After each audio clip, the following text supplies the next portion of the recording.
This. Wait. That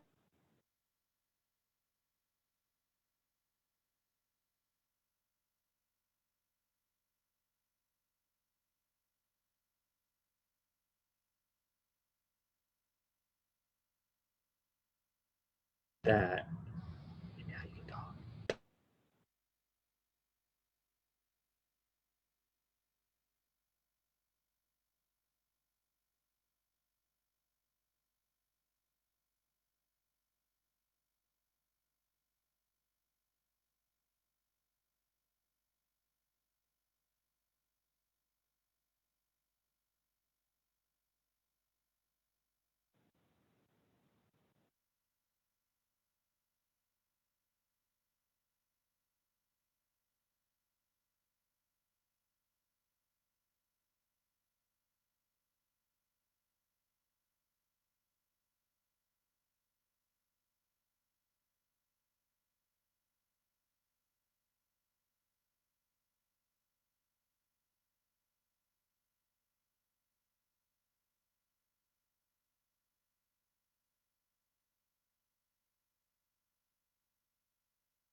What's up?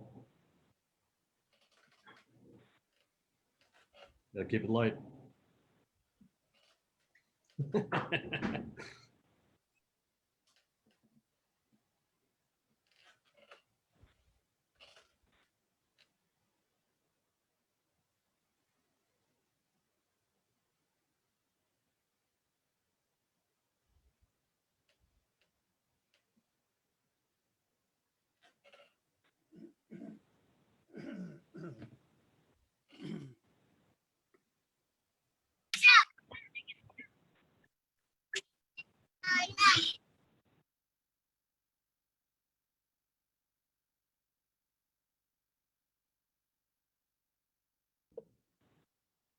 So Rob is listed as Rob being a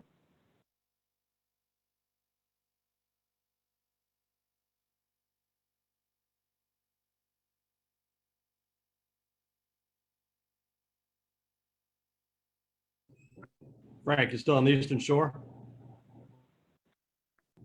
I am indeed. Hoping I have satisfactory Wi-Fi.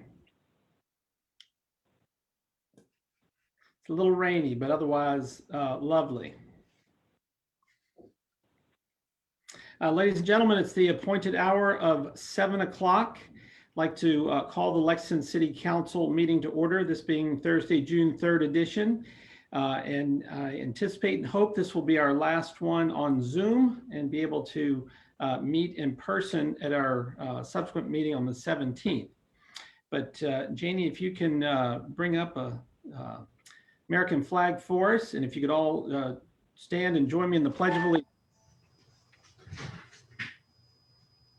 Pledge allegiance to the flag of of the United States of America, to the republic to the for which republic it for which it stands, one nation, stands, under God, one nation indivisible, under God, liberty, indivisible, justice for all. Justice for all.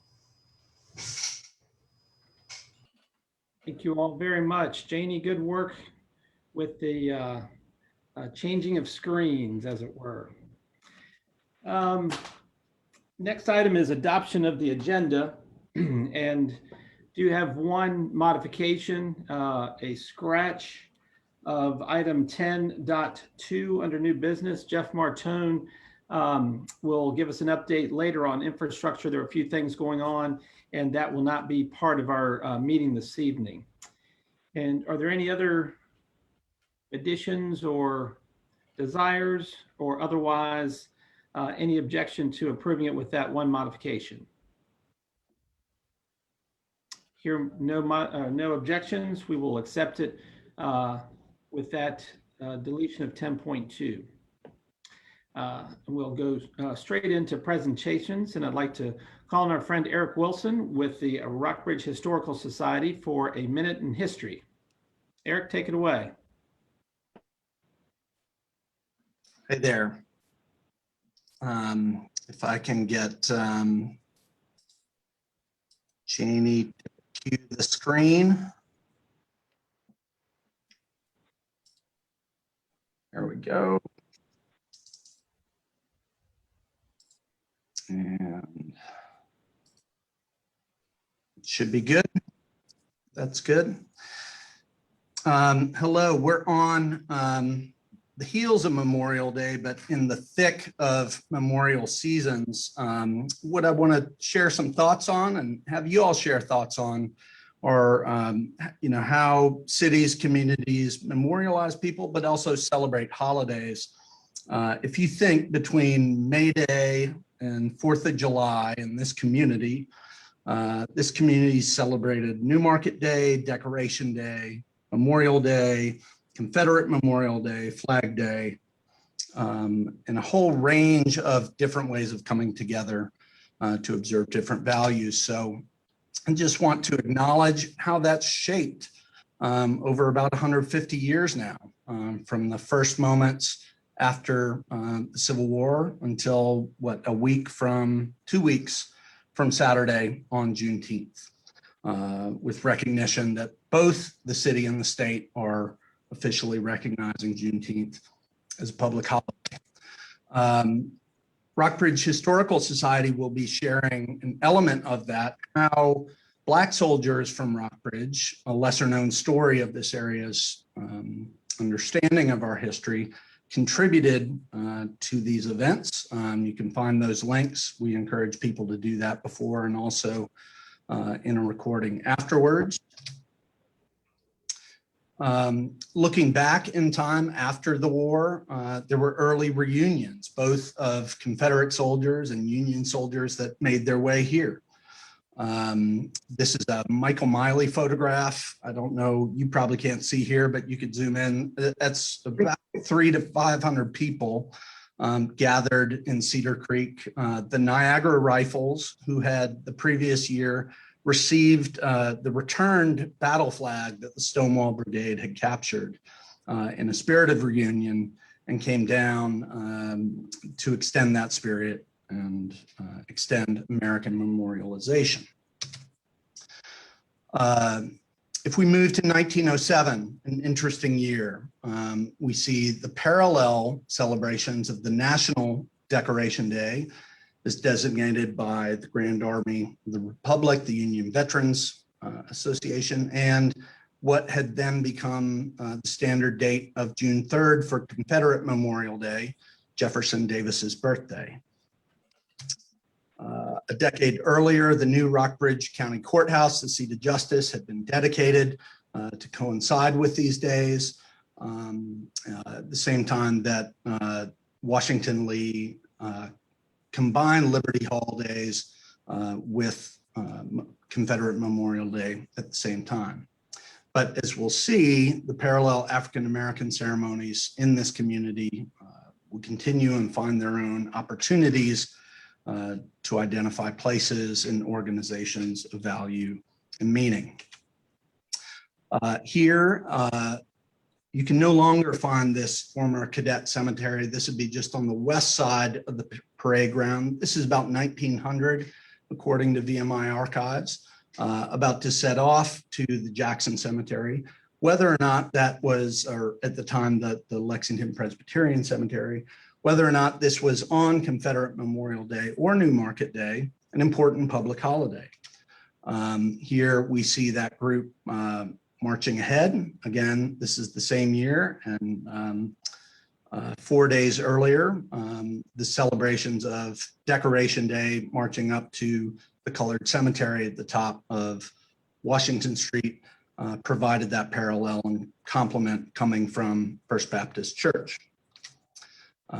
Here you see that complement again, 1908 on the left, this time from Randolph Street United Methodist Church,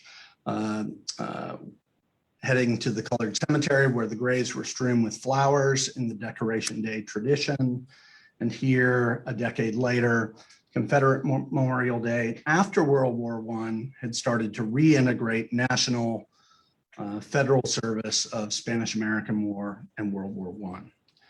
So the broader arc is to see how then a fraternal order like this, the Grand United Order of Oddfellows, outside their fraternal hall, which is at the confluence of Jefferson and Main Street. The building's no longer standing, but an extraordinary gathering here. You can see the flags and the gathering on Decoration Day, May 30th, 1917, showing that these are in parallel, sometimes in complement, sometimes in counterpoint, but very much part of community traditions that it's ours ahead and now to uphold and steer. And so from last year, some of you were there. I saw some of you there at the Project Horizon Art Gallery show at the Nelson Gallery, and a whole series of events that will be happening in the public square, in restaurants. Main Street Lexington supported this. Our organization, Washington Lee University and VMI, have supported this. Good ways to think about how communities will continue to decide what to commemorate with whom and how. Thank you. Thank you, Eric. Amazing scope of events and circumstances. And obviously for many, many years, Memorial Day has been exceedingly important. So thank you for enlightening us and preparing us for celebration of Juneteenth, as you indicate, in a couple weeks. And I trust that all had a wonderful celebration for Memorial Day this past weekend. Next item on the agenda is a series of public hearings.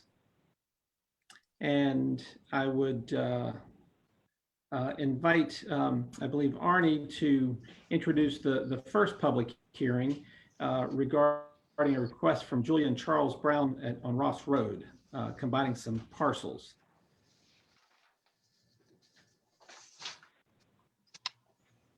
Good evening to you all. This is a preliminary subdivision request for 597 Ross Road. It is a request to vacate boundary lines between 5 parcels that are owned by the Browns. The applicants seek to combine the 5 existing parcels by vacating the red boundary lines on the top of page 3 that Jenny is just now showing. So the 5 parcels that are there, if you vacate those red boundary lines, you would end up with just 1 parcel.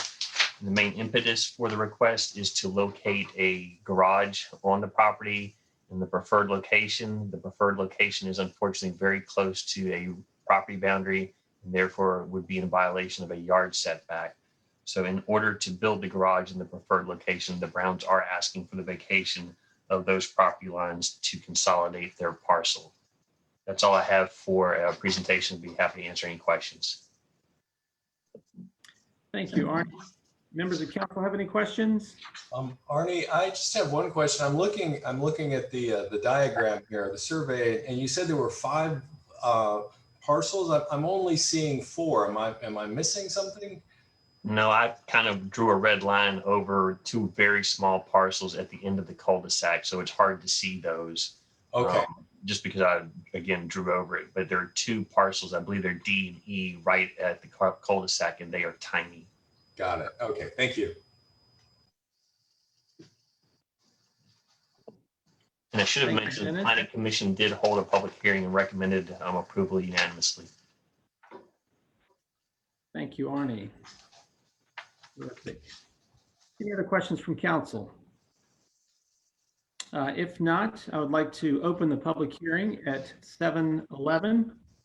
And Janie, if you can alert me, is there anyone that wanted to speak to this issue? I did not have anybody. Terrific. Let the record show that there was no one that wanted to speak to this issue, and we'll close the public hearing at 7:11. And I would ask for council's consideration.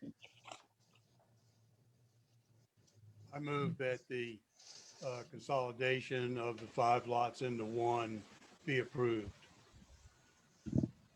Thank you, Mr. Alligood. This is Leslie. I second it. Have a motion and a second. Any discussion? Hearing none, I'd ask for a roll call vote. Mr. Smith, Aye. Ms. Strawn, Aye. Mr. Ziegler, Aye. Mr. Alligood, Aye. Mr. Ayers, Aye. Ms. Alexander. Aye. Motion carries unanimously 6-0. Thank you, Arnie, for your work on that, and thank you to the Browns. Good luck with your garage. Next item is 6.2, public hearing regarding Sigma News master plan. Again, I'll call on Arnie to introduce this subject. We do have a request for a master plan amendment 2021-01. And I just realized that there's a mistake in the heading. It's not a rezoning and master plan. I did a little cut and paste from the 2016 staff report where there was a rezoning and master plan, but the master plan was approved. And now it's simply in a request for an amendment to the existing master plan. Properties are zoned R1 with an institutional overlay district. And again, the request is for an amendment for the Sigma Nu Educational Foundation properties to their existing master plan. Over on page 2 of your staff report, there are 5 conditions that were approved in 2016. So the approval included the 5 conditions that you see there, in addition to the master plan that is on the next page. Now, the master plan that's on the next page is at a scale that is difficult to see because of all the detail, but those are the 2 approvals that were granted in 2016. I will let the applicant go through in more detail what their request is for amendments at this go around. But on the most significant of the amendments, in my opinion, is the proposed relocation of the Spears Family Epsilon Center for Excellence. As you see the existing approved plan that's on your screen, that L-shaped darkened outline of a building, that is where the previously approved location for the Center for Excellence. And if Janie, if you don't mind scrolling to the next page, you'll see that it has moved closer to the properties along Morningside Drive. So that's the most significant of the approvals. The Center for Excellence is a conference center, a lodging facility, which will include multi-purpose room, a small conference room, and sleeping pods with up to 84 beds. There's one other thing I'd like to mention before turning it over to the applicant, and that is staff is recommending 1 additional condition. So we had 5 in the existing approval. And there's one additional one to have a buffer placed along the shared property boundary with those folks that I mentioned that live along the Morningside Drive. So where their properties are adjoining along that boundary, there is a request or a recommendation from staff that, and number 4, you see there a new landscape buffer condition. Planning Commission did hold a public hearing and they did recommend approval unanimously, and their minutes are included in your packet. That's all I have for a presentation. Be happy to answer any questions. Members of the council have any questions for Arnie? If not, before we turn over to the applicant, Arnie, can you speak or clarify? The facility is anticipated to be moved closer to the property owners on Morningside, I heard you say. Where they're proposing and seeking to have the new facility built, will it still be within guidelines of the city's setbacks? Absolutely. And by that, I mean, we are in the R1 zoning district. As an example, a side yard setback is only 15 feet. If I remember from the Planning Commission meeting correctly, the applicant said that that proposed building is no closer than 190 feet to those rear property boundaries along Morningside Drive. Very good. Thank you, sir. Dennis, were you raising your hand or just exercising? Actually, no, I was going to ask a question about the future pavilion. I mean, I would imagine that the residents of Morningside would be most concerned about outdoor activities.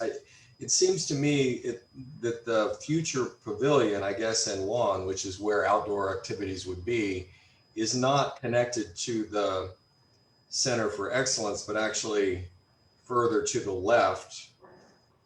Am I right about that? It's hard for me to see it with this thing. Yeah, this is Arnie. That is correct. The center or the pavilion is in the same location as it was proposed for 2016, but it is closer to Nelson Street than it is to the Center for Excellence. So it's behind their headquarters building and a little bit closer to the Nelson Street side, if that makes any sense. Yeah. So did I read it correctly, though, in their initial build, the pavilion wasn't going to be built initially, but that's where they planned to place it. Is that correct?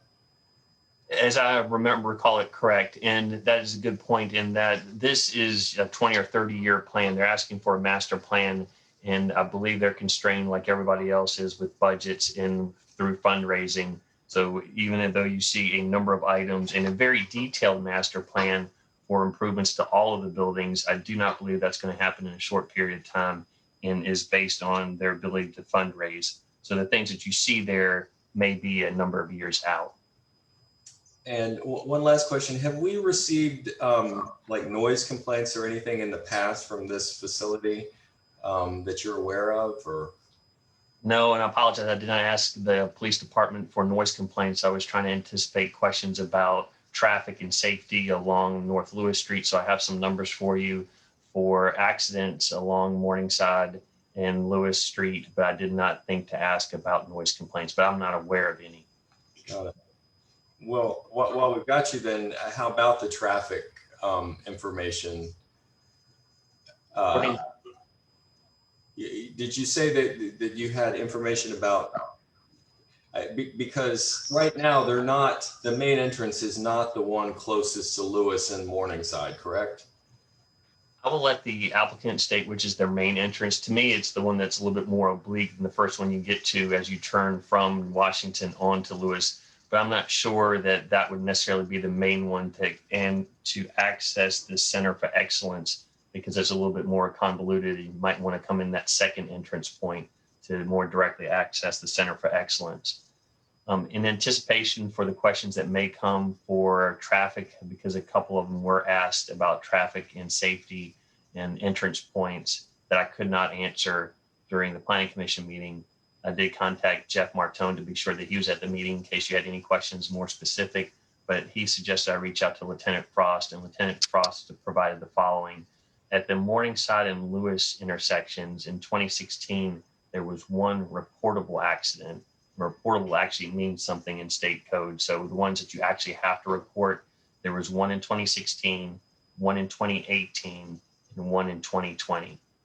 Or the Lewis Street Sigma Nu intersections. So I presume that means for both of their entrance points, there were no accidents reported from 2016 to today's date. Got it. Thank you.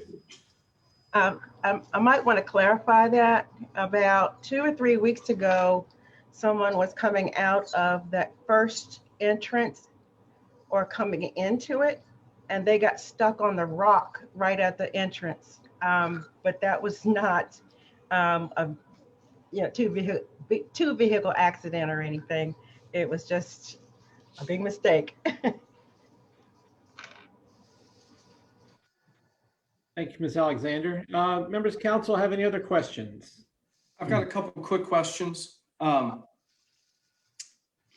it be made clear how many beds are currently on site? How many beds were being added in 2016? And how many beds are being added in this new plan? I'm afraid I wouldn't get that 100% right. Can we have the applicant perhaps answer that? Because I really don't know the current number of beds on the facility. Certainly, I can answer that. I'm Nick Murphy. I serve as the Chief Financial Officer of Sigma Nu Fraternity and Sigma Nu Educational Foundation. Presently, we have 40 beds for student guests. At the completion of the Center for Excellence, we would move that to 84 beds for student use. Thank you. So the When you carriage complete- house, sorry, Nick, quick question. The carriage house, is that being used for beds for student use, or do you anticipate it would be? Presently, it is, and it would continue to be used for student use through the completion of construction, and then our plan is at that point all student use would move to the new Center for Excellence. We would retain the carriage house for our remote and transient staff that filter into work at headquarters for several months a year. We'll continue to use that for their lodging so that they don't take space away from the newly constructed center. If this may David, go right ahead. Maybe another question for the applicant, if I may.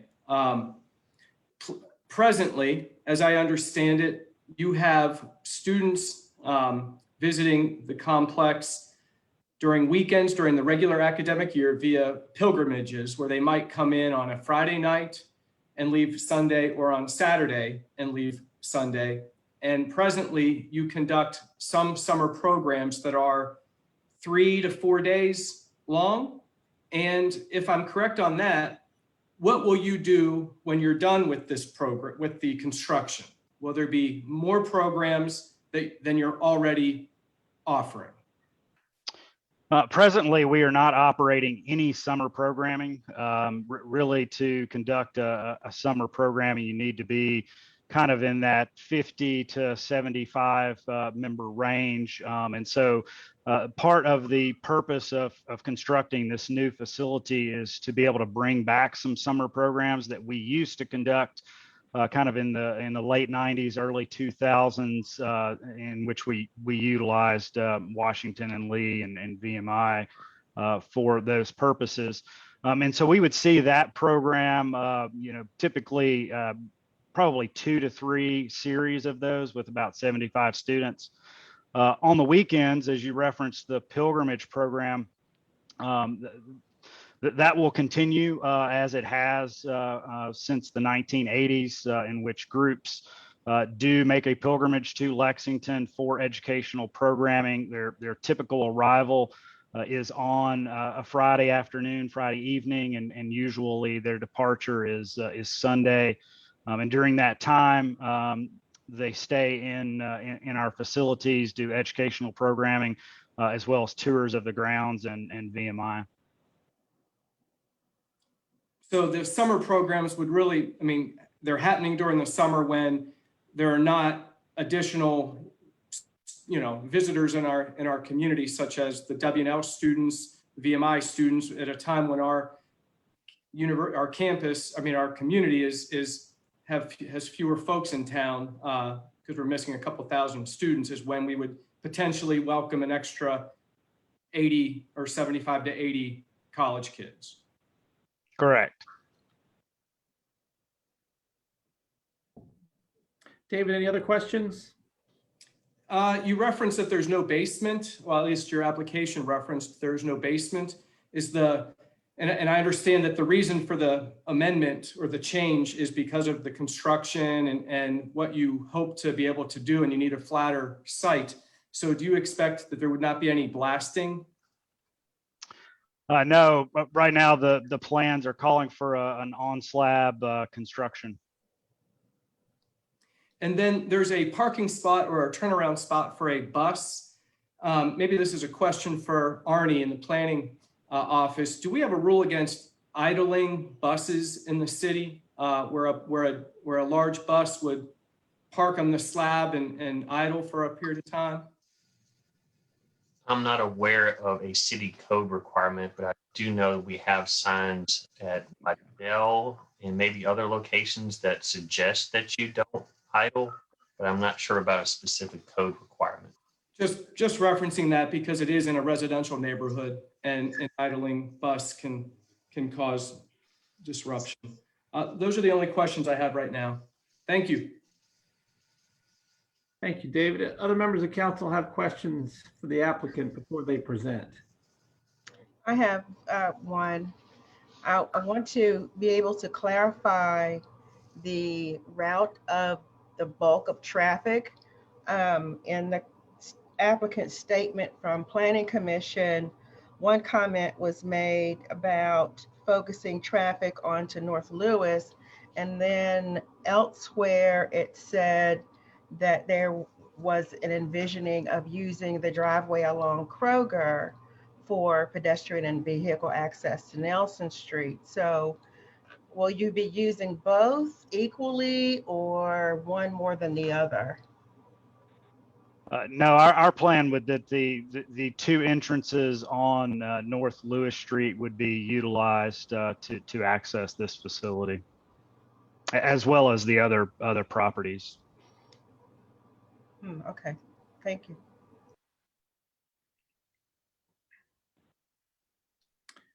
Very good. Council members, last call for, you'll have another opportunity after the presentation, certainly after public comment. One more clarification. You referenced 190 feet. Is that 190 feet from essentially the closest corner of your facility to a neighbor's property line or a neighbor's structure? Yeah, so the calculations that have been provided by our architecture firm is from the property boundary to the nearest corner of the new facility is approximately 190 feet. Okay, so about 2/3 of a football field. Okay, thank you. Nick, it looks like you're the voice of Sigma News, so I'll turn it over to you for a presentation. Yeah, thank you, Mayor. And if it's okay, I got a short slide to accompany, if I could share screen here. All right, I think that is working. So again, my name is Nick Murphy. I serve as the CFO for Sigma Nu, and I really do want to thank the planning department, staff, and the planning commission for their time and effort in this project, and for your consideration of our plans this evening. With me, I've got Brad Beecham. He's the president of our organizations. We've also got Brian Kearney here representing us from as far as legal counsel. One thing I've found in many of my interactions in the community is that a lot of people don't understand what we are and what we do. And so I'd like to just take a brief moment to kind of walk through that. Since our founding at Virginia Military Institute in 1869 by 3 cadets, over 258,000 men have been initiated into Sigma Nu. Our mission is to develop ethical leaders inspired by the principles of love, honor, and truth, to foster the personal growth of each man's mind, heart, and character, to perpetuate lifelong friendships and commitment to the fraternity. Lexington plays a large part in our work in fulfilling this mission. Not only is it our birthplace, but it's been our headquarters since we moved here in 1958 from Indianapolis. From here, we operate approximately 156 chapters on college campuses across North America, with about 11,000 collegiate members and 185,000 living alumni. Prior to the onset of the pandemic, our headquarters was visited by over 700 members a year. This includes our pilgrimage program and our day visits to Lexington during our annual College of Chapters conference that's held in Roanoke. Plus the many members that find their way to Lexington and come for a tour. The fraternity and foundation operate on an annual budget that typically exceeds $9 million, and we do our work with a full-time staff of about 30. About a third of those reside here in the area year-round. The remaining rotate through our headquarters periodically throughout the year as needed. Our staff conducts leadership and educational training to officers and members across the country. We typically conduct over 3,600 officer consultations, 700 group workshops, and hold over a dozen conferences around the country with total attendance exceeding 1,500. About 10 years ago, we began a process of assessing our headquarters for its current uses as well as our perceived needs into the future. Sigma Nu is here to produce ethical leaders, and our award-winning leadership programs are on the forefront of leadership development. And frankly, our facilities need to match our programming, and our study identified the need to expand our educational facilities. So to expand our educational program, we need to do a couple of things.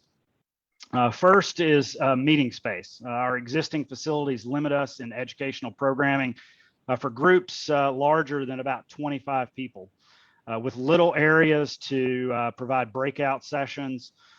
This also does not allow for any programming for our larger groups that come to town for headquarters tours. Second was bed space. Our carriage house, as we briefly talked about, accommodates 40 people. Our average chapter size is over 65. This, in combination with limited meeting space, drastically restricts our pilgrimage program participation. This pilgrimage program is where chapters travel to Lexington for really an alcohol-free weekend of educational training and tours of both our headquarters campus as well as VMI and Lexington as a whole. Another area of the study identified the state of our archive storage. As you can imagine, with a long and rich history, we have literally thousands of cubic feet of documents and artifacts that need to be protected and used to promote our history. They need to be in a proper climate and fire suppressed storage facility. So as we were looking at changes and additions to the property to exist in our educational programming here in Lexington, we really quickly realized we needed to put together a master plan for the foreseeable future. And in 2016, the city determined that the proposed use, the building of an educational facility and overnight accommodations, is a permitted use on the property, and that this use conforms to the overall fabric of the city's comprehensive plan, as well as the applicable city codes and ordinances. This use has not changed. All that has changed is the downsizing and the location of the approved building. So going back to that 2016 plan that was approved, that site map is on the screen there. It contained the planned new building, the Spears Family Epsilon Center for Excellence, and was designed to accomplish the top three needs we identified: meeting space, greater participation in our overnight programs, and archival storage. The building was 2 stories and approximately 17,500 square feet. It had several breakout meeting rooms and 1 large assembly for large gatherings and meal functions for up to 150 people. It contained the archive storage and was right at 75 beds. The site plan also included extensive network of vehicular drives and would have largely used a Nelson Street entrance. Over the last several years, we've continued to fundraise for property improvements as well as this addition. But we've also continued to evaluate the property in the context of our overall priorities and are here basically today to request a few changes to our master plan. The new revised master plan still includes the addition of the new building. It will provide the lodging necessary to fulfill our goals around the pilgrimage program and adds a multi-purpose meeting space and a size necessary to meet our anticipated group sizes. The archival space will be included in our main headquarters building as an addition that will enclose a current courtyard. We've taken another look at all of our existing facilities and have been able to do a few internal use changes to reach our overall meeting space needs. All these changes have permitted us to build a much smaller facility, which is now approximately 8,500 square feet. And as I mentioned previously, to that corner to the nearest kind of adjacent property owners is approximately 190 feet. The downsizing and the moving to 1 story from the 2 really required a site change to a more level area of the property. The previous location is on a pretty steep incline. This further move really allowed us to take another look at our internal drives and reduce that overall footprint of those and will lessen our need for any traffic to enter and exit on the already busy Nelson Street. And we'll use one of our 2 entrances on that North Lewis Street. The plan also allows for no building demolitions. The previous plan had proposed a few of the buildings to be demolished. The current carriage house, as we talked about briefly, will be used during construction, but once the new building is available, we presently only plan to use it to be available for our remote staff to work here in Lexington, not for student use. Sigma Nu is very excited about this new addition to our headquarters. It's been many years in the making, and we anticipate going out to bid immediately with the hopes to break ground as early as August of this year.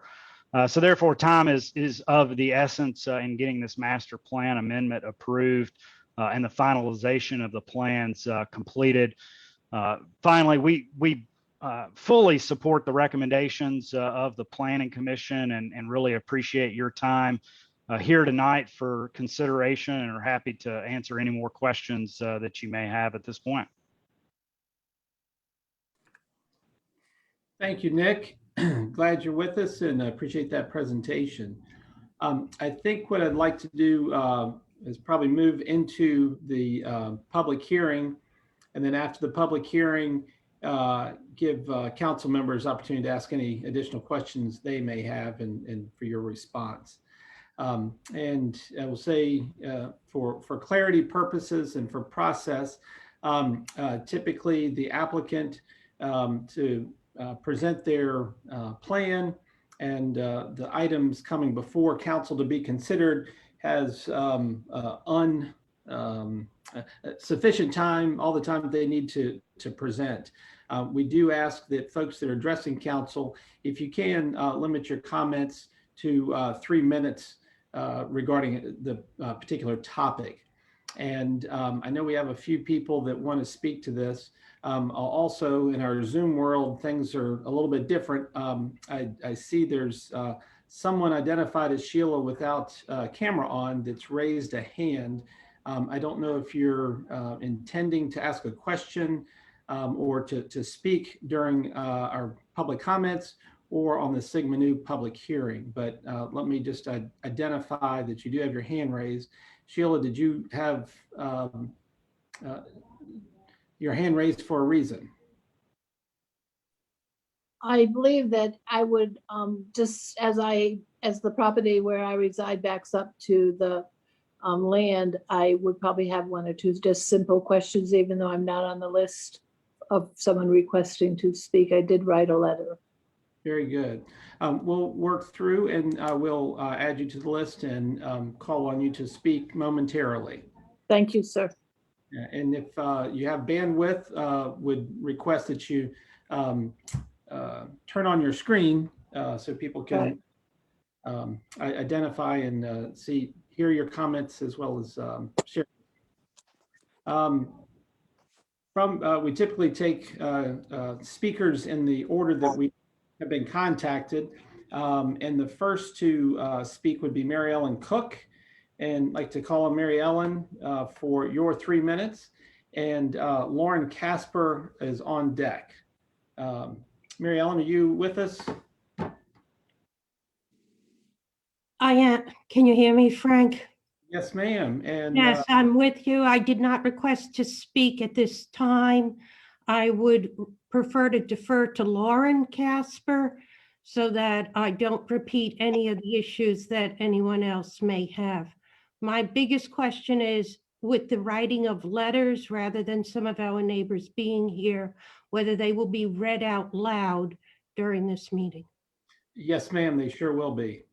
Okay, would you give me the option of speaking after other people have spoken? I do not live on Morningside, although I am a neighbor.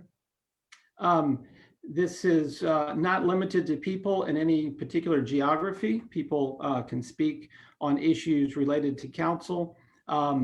If you, I would welcome your comments now as opposed to after everyone else has spoken. From that standpoint, I guess, do you want to play cleanup in case somebody has missed something? Yes. Very good. We'll defer till the end of the public hearing to hear from Mary Ellen. Lauren Casper, go right ahead if you're with us. Hey, Mayor Friedman, I'm sorry. This is John Casper, Lauren's husband. She attended the last meeting and she's with our kids right now. So I'm happy to be able to speak. Thank you so much for the opportunity, and thank you for the council members to hear public comment, and in particular, Councilman Ziegler for his questions. I thought they were really, really helpful. I think the first comment that I would have has to do with the timing of the meeting. I think some of our neighbors had requested the ability to postpone until an in-person meeting, and I just would like to second that, although I'm happy to share my comments. In particular, my next door neighbor, John Delaney, I don't think he has access to computers. I think Zoom is kind of hard for him. I might ask if you can pull up the schematic for the new addition for the Center of Excellence. That way it might be easier to understand some of my questions and concerns.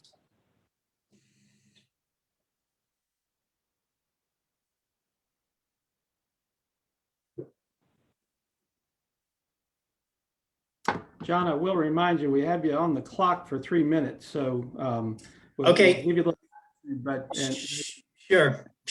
And just for your knowledge, I believe Mr. Delaney is on the Zoom call as well. But oh, great. Okay, wonderful.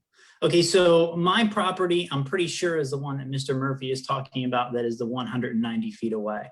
If you look at the map from the bottom, you can see there are 3 property lines that are on the bottom of the map.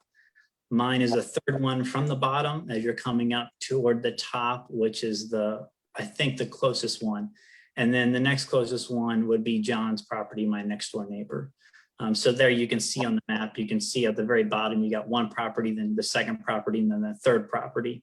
And both my property and John's property have a break in the foliage. And so I'd like to ask for consideration. I think the foliage is right now, I think 6 feet. And I would just ask for consideration for perhaps a little bit more in height. I think that's particularly true as you get to the corner of my property and all of Mr. Delaney's property, because there's a break in the foliage line right there. My next concern, I think, really is for Sigma Nu in terms of the upkeep of the foliage and the barrier, because my understanding is that they're upkeeping it now. But at least in my property line and those that are below me, as you're looking at the map, is not really being maintained. It's ate up by ivy. Almost three-fourths of the trees are all dying, and so I think that's a concern as well. The only other concern that I have is that the last meeting, I think, following public comment, Arnie Glasser brought up the possibility of an independent third-party appraisal to see if there would be any impact on property values. I think that comment was not acknowledged, and so I'm wondering what thoughts are about that. That's all my comments. Thank you, John. I appreciate you being here. Just for clarification, for me, perhaps everyone else, it's clear, but you're requesting that landscaping be added to the Sigma Nu property to create a buffer between your vision of this proposed construction. Is that accurate? I mean, I understand that it's already in the plan, and as I read it, it seemed like it was, I think, 6 feet. And so I was asking if the height could be increased, if there's any consideration there. I'm thinking particularly of the corner of my property and all of John's property. Great, thank you, thank you. And I'll just reinforce that the opportunity for citizen comment is not for debate, but for citizens to share their observations and concerns, positive and not so positive, on the proposed amendment or request by the applicant. So again, John, thank you for being with us. And Sheila, I'd like to call on you for your concerns and thoughts. Thank you very much, sir.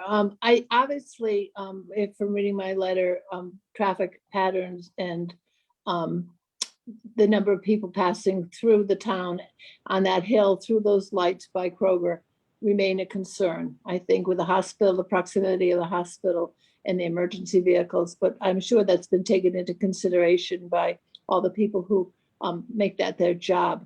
I am kind of taken back that Lewis Street, which has one whole side of homes that have been there for an extended period of time, with families who have been there for an extended period of time, would just be sort of, not in the way, but not necessary, feeling in my heart particularly valued, that we'd move from Nelson Street to make the right of way directly onto Lewis Street.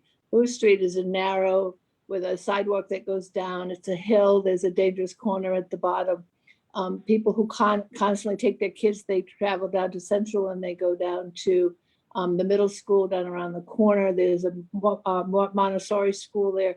There's a lot of traffic there already of people coming and going without burdening the neighborhood with people who might be trying to avoid the traffic out on the front street, but also people who are entering into Sigma Nu land. So just trying to imagine what it would be like. This street, the people who lived here, these houses have been here for a long time. They're kind of like an original piece of Lexington. I think Sigma Nu is beautiful. I think they have a terrific vision and mission, but if this is going to take place in the summer and VMI is empty, by golly, there must be beds and rooms over there. So I guess that's how I really feel, not to be argumentative, but I appreciate your time allowing me to personally express it. Thank you. Sheila, thank you very much for joining us and sharing your thoughts and observations and citizen engagement in issues like this, I believe, make the project and the process even stronger. So I know Sigma Nu here's your comments, and we'll work to have a more favorable, more positive outcome as we progress. Mary Ellen, I'll call on you because, or Janie first. Are there any other individuals that were wishing to speak? That was all I had. Okay, all of the letters will be read into the record. Mary Ellen, if you would like to speak, call on you now.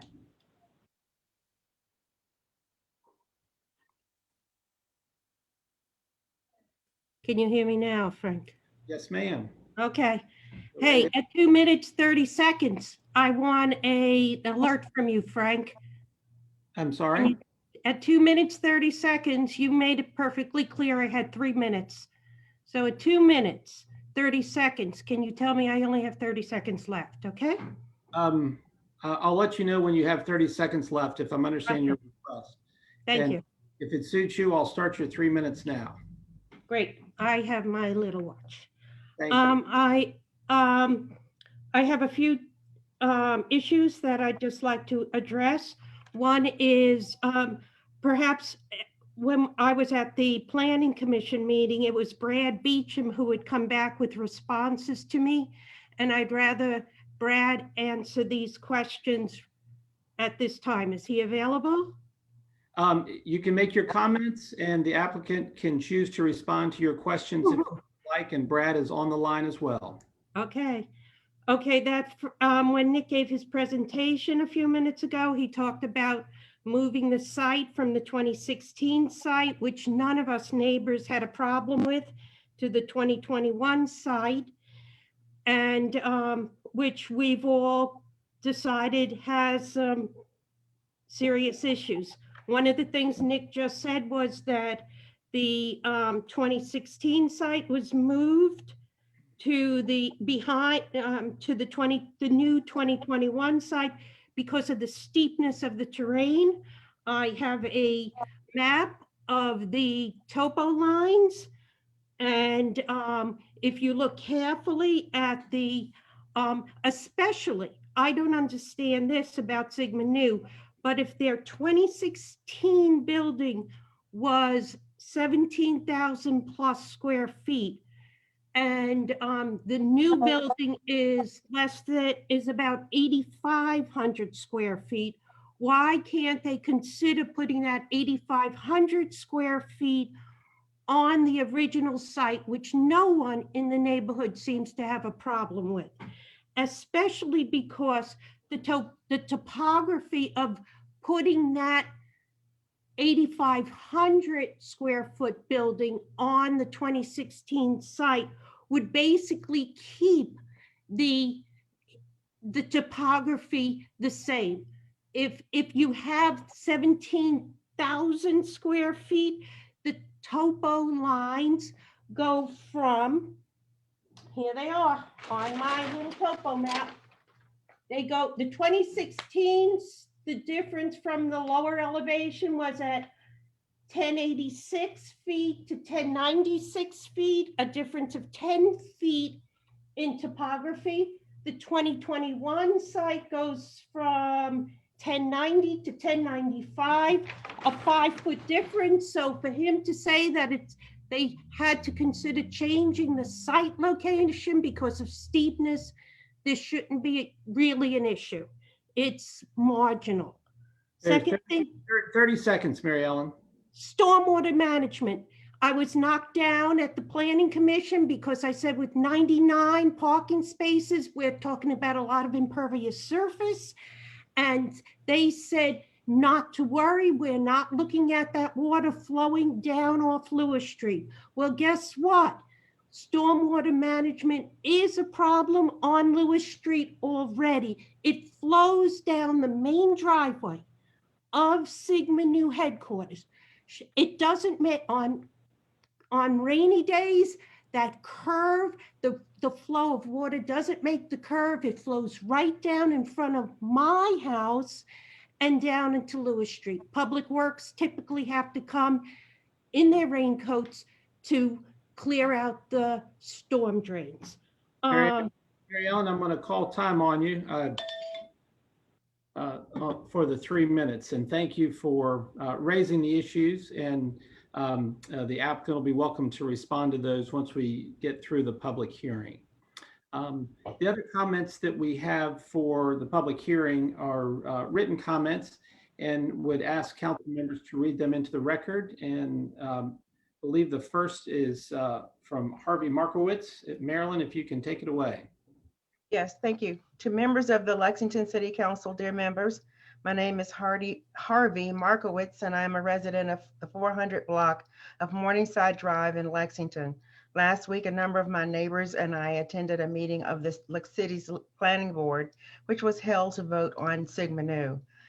Sigma Nu Incorporated's petition to approve changes that it had made during the past several years to its planned construction of a Center for Excellence, a CFE.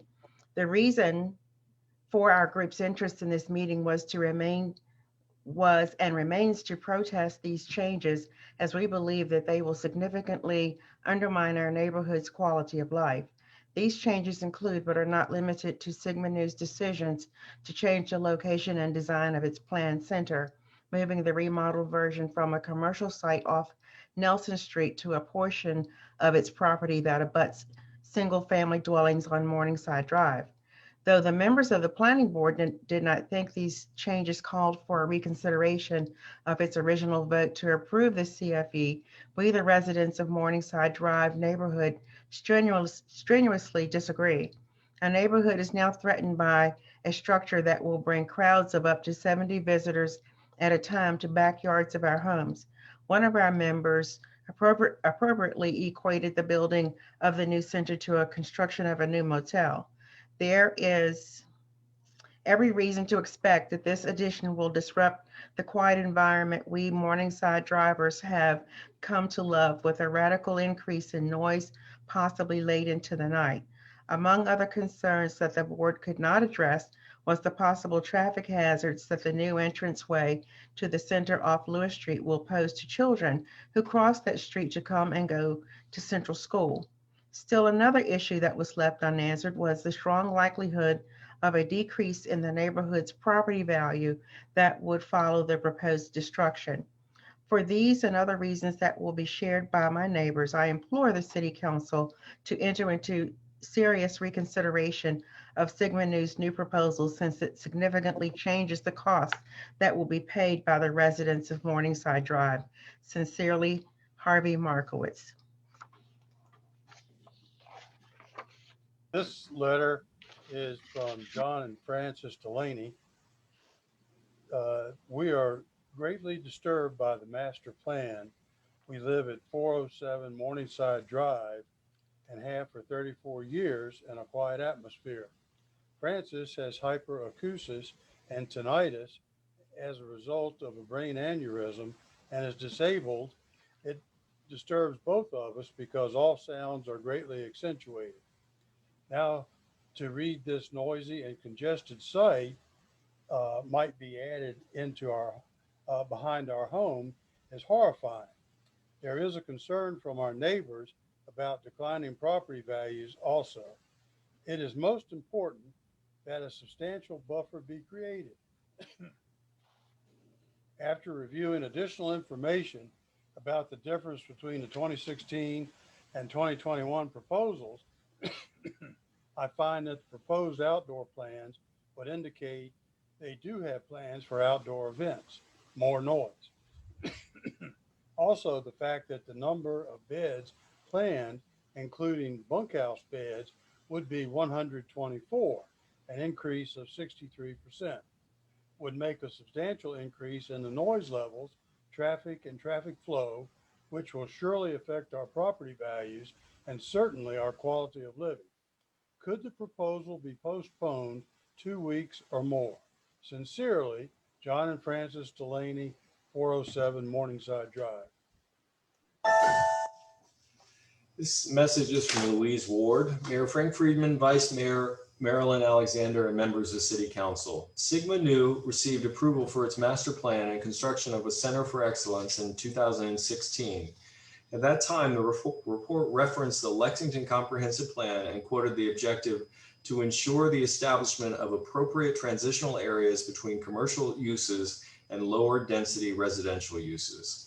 The plan approved in 2016 achieved that because the building was proposed to be located close to Nelson Street and Kroger. To quote the proposal, the property and buildings provide an excellent buffer for the surrounding residential area as well as a good transition areas.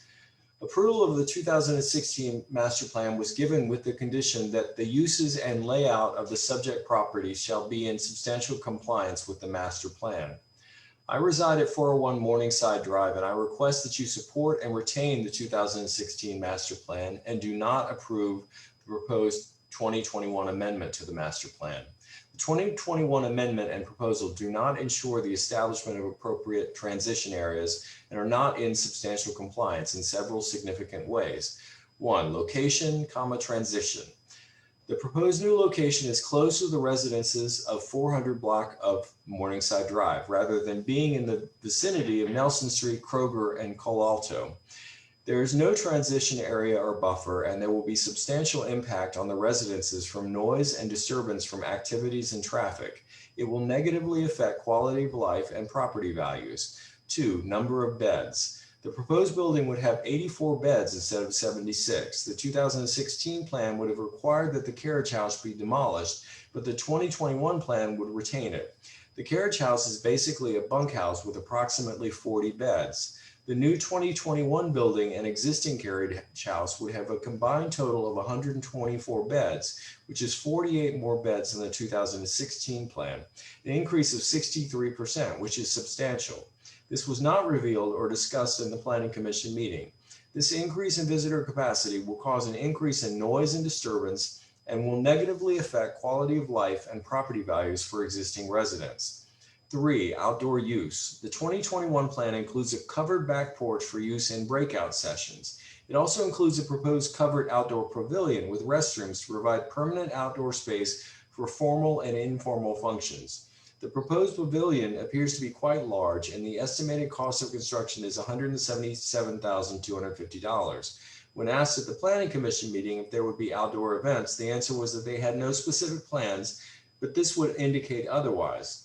The plan proposes at least 3 gatherings per month during the summer, and this will likely have outdoor gatherings in the evenings. No doubt you as council members have received numerous complaints from residents about the noise from fraternities and student gatherings.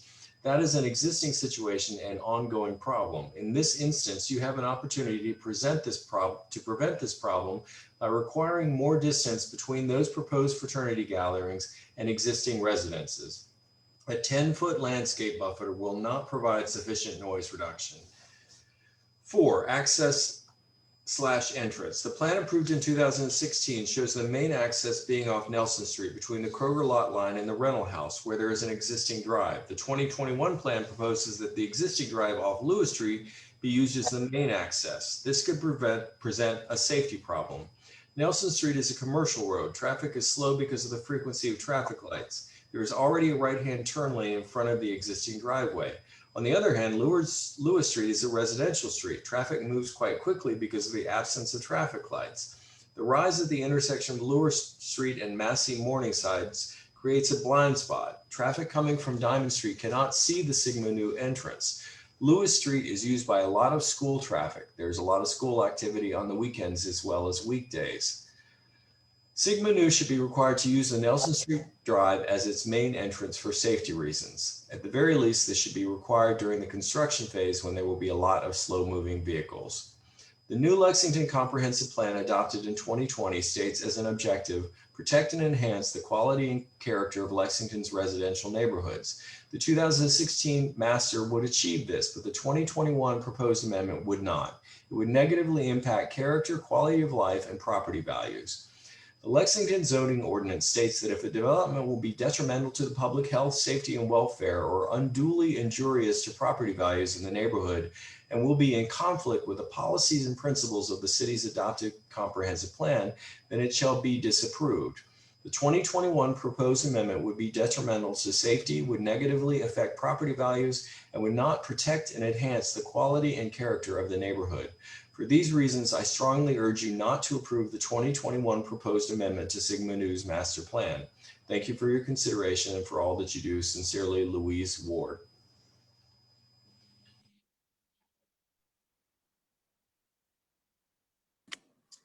So I have a letter from Sheila Hatmaker to Lexington City Council members. My name is Sheila Hatmaker. I have resided at 405 Morningside Drive going on 5 years. My home shares a fence with the Sigma Nu property. I write now to share a few thoughts, ideas with you. Thank you in advance for your consideration. First, increasing traffic on Route 60 is an obvious and unacceptable outcome. The local residents will be challenged getting on and off the bypass. Local businesses will be at risk for losing local customers secondary to impossible traffic patterns. Emergency vehicles traveling to the hospital will be facing additional congestion. Local residents will seek alternate routes, generally through local side streets. Second, the Hampton Inn, located across the street, would provide conference areas as well as additional sleeping accommodations. Including the hotel in the strategic plan would be a message of support and inclusion to the community. Third, currently Sigma Nu hosts a summer gathering for alumni and donors. This generally involves a few days before and after the event to set up and dismantle tents, etc. This is acceptable and anticipated. Knowing that this activity is to be increased to a year-round schedule is overwhelming. We are a community of both recent and long-term residents. There is pride and unity in our community. This will be changed forever with this most recent request by Sigma Nu. Thank you for your time and for your consideration of this important concern. Your services are appreciated. Sheila Hatmaker, 405 Morningside Drive. Thank you to members of council for reading those into the record. Janie, do you have anyone else that would like to speak to this issue? I do not. And I neglected to notate the time. Hopefully you did when we started the public hearing. Not being aware of anyone else that wants to speak to this topic this evening, I would close the public hearing and give an opportunity to staff and to the applicant to respond to any questions or issues that were raised. I'll call on Brad and Nick, Brad Beecham and Nick Murphy first. Thank you, Mayor Friedman. I am Brad Beecham. I serve as the president of the Educational Foundation, as well as the executive director of our fraternity. I'll defer to Nick and Brian for answering technical questions, but I do want to convey to the council, as well as to the entire community, that we will remain committed, as we have for the last 63 years, to maintaining an outstanding position in the Lexington community. And that includes listening to and responding to any concerns that may be raised by our neighbors, as we have consistently done. So we look forward to continuing that relationship and having the opportunity to continue conversations to ensure that this beautiful neighborhood, as has been referenced many times this evening, can in fact be maintained as a really special place in Lexington. We are a part of that, and we want to maintain that, and we are committed to maintaining that. So I'll turn it over to Nick and to Brian, Mayor Friedman, to answer some of the technical questions, and happy to respond to any questions any council member may have. Perfect, thank you. Who wants to go first? I'll call on Nick for any additional responses. Yeah, I can certainly, try to circle back on a couple. I think traffic certainly came up as a concern. Going back to the discussion at the Planning Commission and the council in 2016, there was quite a bit of concern about the Nelson Street entrance as anyone that shops at Kroger and attempts to take a left turn out of that main entrance will know that it is a very difficult road to make that left-hand exit, and most of our visitors would be arriving by interstate, and so would be needing to make that left-hand turn. So as we evaluated and in conjunction with the change of locations, really made a workable option internal drive-wise to downplay that entrance to Nelson Street, to not have to deal with those traffic type issues. I think the second major one was why the location change. The original location of the building was on an incline that there is about a depending on how far down the hill you calculate it and how far it's somewhere around 15 to 16 foot drop over what the building site would be. That original building was a 2-story building in which the first floor exited at grade at the bottom, and the second floor exited at grade at the top of the hill. So it was essentially built into the hillside. And so when we moved to a single-story, smaller building, we really had to go search for, what is the best level site that we can get. And so the differential, there is some grading that will take place, but we're talking about, 5 or 6 feet. So if there are any other questions from council members, I can take those, but I think I hit the major ones.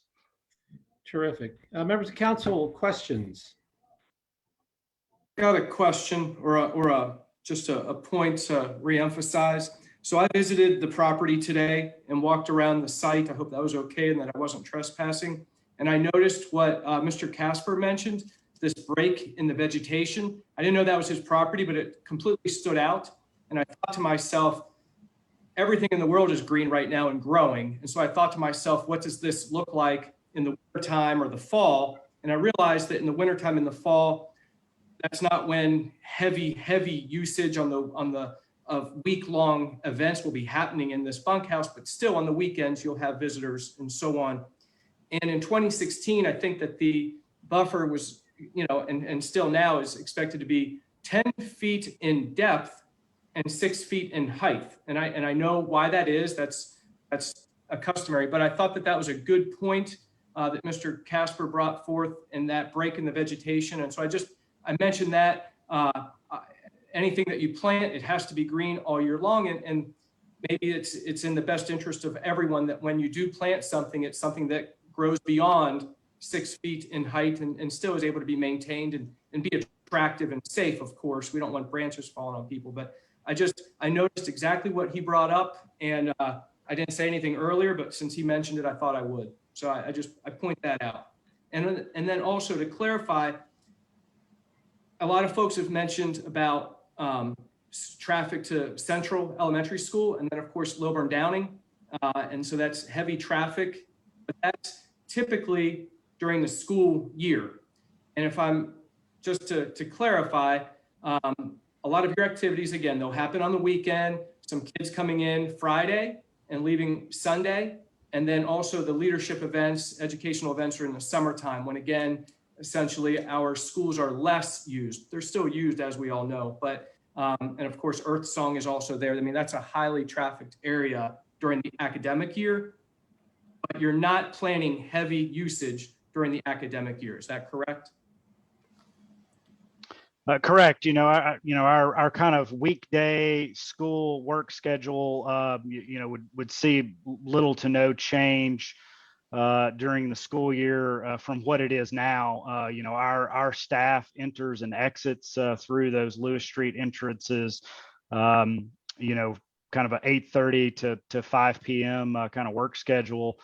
We've never had any issues with that. And so, the pilgrimage program does, arrival times are typically, I would say, post school let out. It's typically 4 to 6 p.m. in the afternoon. And then Sunday departures, depending on how far away they are coming from. And then the summer programs, again, the 3 to 4 day type event. Most of those participants, I don't think we've really mentioned this, a vast majority of them would be flying in. And so their arrival would be into one of the regional airports in which we would be shuttling, groups of them to and from Lexington. And so, the actual individuals arriving via vehicular traffic is only a small percentage of that total. Thank you, Nick. I have a question.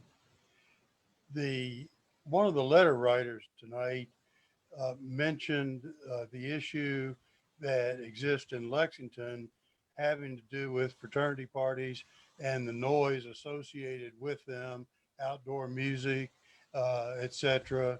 And I was wondering if those kinds of events are some of the types that might occur after the construction is complete and the pavilion, the neighbors indicated their concerns in that area. Mr. Alligood, I'll be happy to respond to that question. The short answer is no, they will not. And I would add to that for 32 years, we have been conducting the weekend pilgrimage program using the existing carriage house. And in all of that time, we've only had one occurrence where the visiting students did not abide by our rules. We would prohibit any kind of raucous party activity. Now, we will have meals and we will have educational programs, but there are no parties planned for this facility. And I simply augment that by pointing out we can look at our current use, which supports that. Thank you. So one of the concerns, just to say it again, was the music associated with fraternity parties that are, it's my understanding, is subject to current noise regulations within the city. And depending on the day of the week, there's a certain time associated with that, but you don't foresee that type of activity. That is correct, Mr. Alligood. We do not. Thank you very much. Other members of council have questions.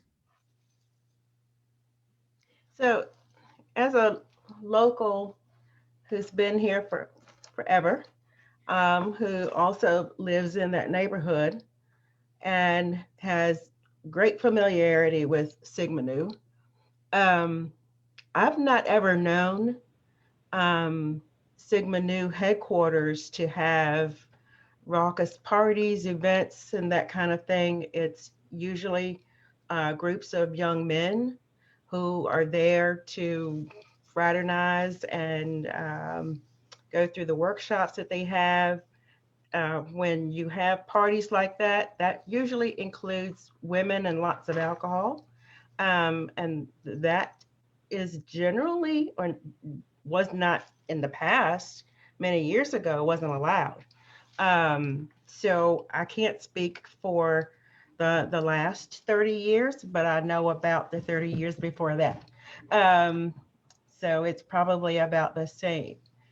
I still have concerns about traffic increasing into a residential area off of the commercial type street that Nelson Street is. I'm comforted to know that possibly we can expect less vehicles since there will be groups shuttled one by one, rather than 6 or 7 cars, might be 6 or 7 in a shuttle. Am I safe to assume that? That is correct, Councilwoman. The for any of our groups currently and moving forward that arrive by individual car, their cars are parked upon arrival, and then transportation until they depart is by foot. And that would continue. Yeah. But more often, and particularly for the summertime program, the transportation, as Nick mentioned, will be by shuttle from the regional airports. And so there will be minimal additional traffic or automobile use on Lewis Street as a result of the programs. I just want to remind you that during the fall, even though the weekends we don't have much traffic from the Montessori School, Lilburn Downing, or Central, but we do have a lot of VMI traffic on Saturdays for football games. That is a main thoroughfare for VMI and to get to the game and for their parking in those areas. So there would be some competition there, and perhaps you could be mindful enough of that to divert some of the traffic to your Nelson Street access. Thank you. Anything else, Ms. Alexander? I don't have anything else. I just would add that I did visit the property today. Even though I'm already familiar with it quite a bit, I wanted to see exactly, to get a better feel for where this building would be located out in the field, and to determine also if a lot of the mature trees are going to be gone, or will they be able to remain? I'd be happy to respond to that. At the present time, we have a cherry tree that is in this vicinity that is going to likely need to come down regardless, because it has been failing. And we have identified one of the older trees that is exactly in the footprint of this building that would need to come down. So to our knowledge, presently, we have two of our trees that will need to be removed. And I saw a roped off area today. Is that parking? That was regrettably last night when we had the windy times, that cherry tree lost a significant limb. We had it cleaned up this morning, and then another smaller limb came down.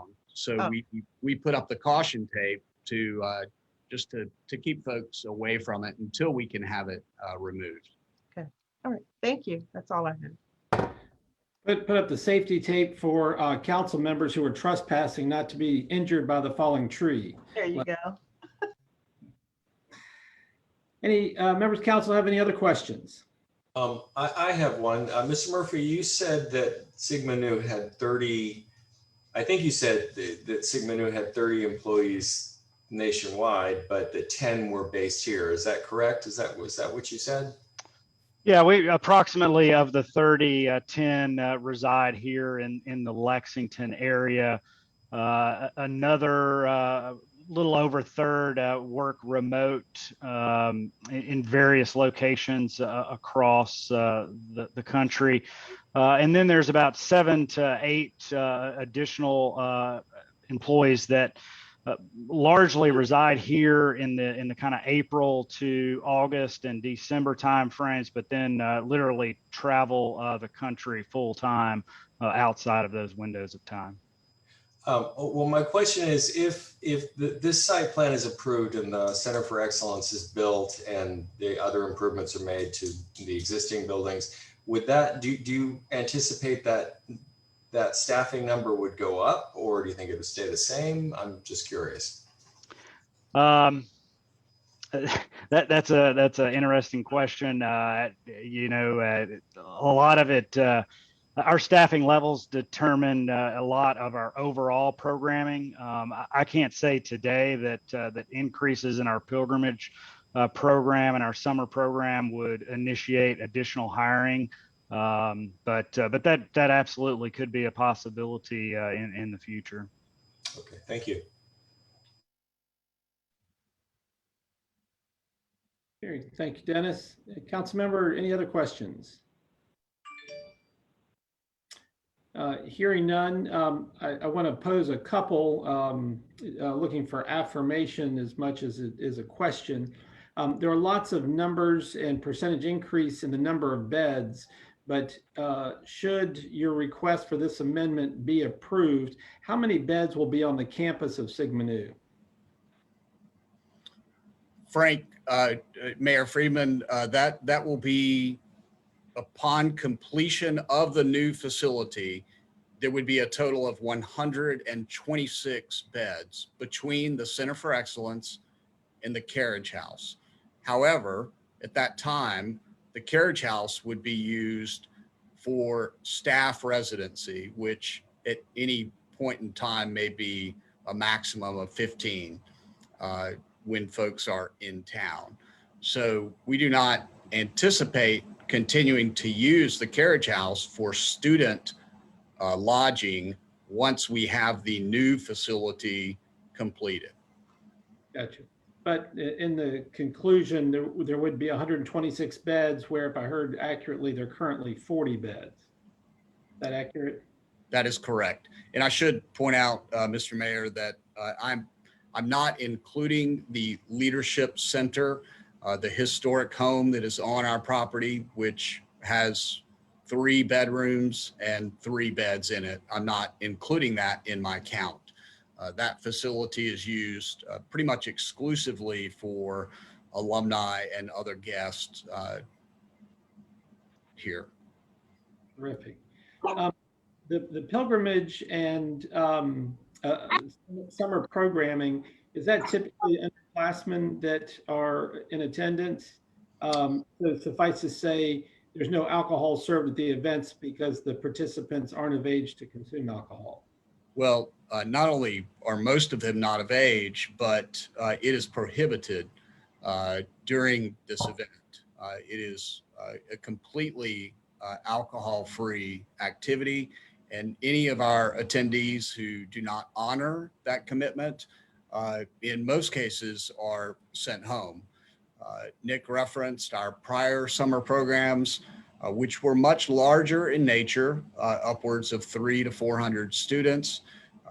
And for those programs, we did make use of VMI and Washington and Lee because of their size.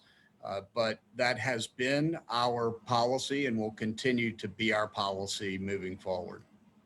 Thank you, sir. Do you all have any objection to the request from the neighbors for the foliage or the tree buffer? Well, I'm not exactly sure what the request is, Mayor Friedman. What I can say is that we are prepared to comply 100% with the buffer language that is in the conditions from the Planning Commission. And the other thing that I would add, we take great pride in maintaining the grounds and our facilities. And in the event that there is any foliage that is currently overgrown or creating a problem for any of our neighbors, I would request that they let us know so that we can address that. Terrific. Thank you very much. Give a last call to council members for any additional questions. I'll just clarify, because Mr. Casper said it and then I said it. I think just what that request was about the buffer was that if it could be a goal of the buffer that the height be higher than 6 feet, upwards of, the idea was 10. Again, I'm not an arborist, I'm not a landscape architect, but the hope was, the desire was to provide a buffer that would have the depth of 10 feet and could reach 10 feet tall in a safe way that was green all year long. That was the request and just the question that I posed. We can't require you. I can't require you to do that. Council can't right now. As Brad, as you pointed out, there's language in the proposed approval those conditions. So that would, I think, goes part and parcel with David's comments and my question. And it Well, the says proposal was 6 feet tall and the request was 10. one growing season, 6 feet and one growing season. So you're gonna get well above 6 feet of a buffer, and it has to be evergreen. Right. I do have one question. I don't know if Arnie wants to answer this, or, we've talked about property values, and what the standard is that it can't be unduly injurious to property values. What would constitute something that's unduly injurious to property values? And Brian may actually may want to answer that. I will be glad to, unless you want to, Arnie. It's up to you. Go right ahead. Okay. First off, thank you very much tonight, Mayor and City Council members. As far as the issue of valuation, that is an incredibly speculative issue to determine how something can affect long-term the value of a piece of property. That is something that would need to be brought forward by an appraiser to determine how this would have an impact. From a practical standpoint, having this building, which again, the use has already been approved. We're moving the building a few hundred feet on the property. To have that have a significant impact on the value, when we're talking about 190 feet to 300 feet or more from the residences, is just about impossible, quite honestly. There really could be no impact on the valuations. You still have a large buffer zone. You're in a residential district that could have a home 10 feet from that other dwelling. We're now talking about 200 to 300 feet of a buffer zone. So the very speculative nature, it is part of your city ordinance as far as it's just verbiage, but it would take a very difficult standard to have somebody come forward and show how this, or basically almost anything, but especially this, would have a negative impact. You would have to show some dramatic use next to it, whether it was some sort of factory or some sort of, coming up with something very obnoxious. And this, of course, is not. If that answers that. Thank you, I appreciate that. I think that's the spirit of clarity that Leslie was seeking. Arnie, are there any other points that you would want to make, or your recommendation is there before council? And if you have no comments, would ask for council's consideration.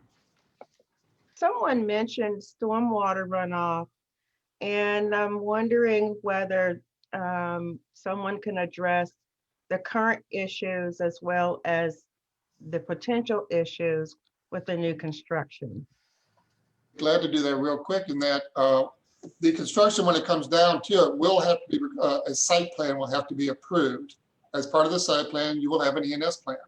So before the construction the permit is issued, the architects will have to do some work, and they will be working with Arnie to make sure that we are in complete compliance with your ENS and your site plan review, if that answers that. Mr. Mayor, if I could just add to that. Frank, is that all right? Yeah, please do. Okay. If I'm remembering correctly, the comment also was about Lewis Street and stormwater along Lewis Street and not making that any worse. The Sigma Nu campus really sits on top of a ridge, and the headquarters building in particular is right on top of the ridge. Most, if not all, of the construction is going to be on the opposite side of the ridge that would flow towards Center Street as opposed to flowing towards Lewis Street. Now, it looks like there are a couple of maybe 4 parking spaces in front of the Ethical Leadership Center, maybe a few walkways. Not sure if all of those are impervious or if some of that may be pervious, but by far and away, they will have to meet state requirements, but it will not be flowing. Additional flow should not be heading towards Lewis Street. Very good. Okay. City Manager, I'm not sure if I saw your hand up. Did you have? Yes, sir, Mr. Mayor. Relative to the buffering and the plantings along the boundaries of those several residents, I wondered if Mr. Murphy and Mr. Beecham would consent to having our city arborist work with them to identify and select species that would provide the best buffering and the most impact to give some peace of mind to those residents. I mean, we could do that easily if they would consent to that and work with her on recommendations. We would be delighted to receive any recommendations from the City of Lexington arborist.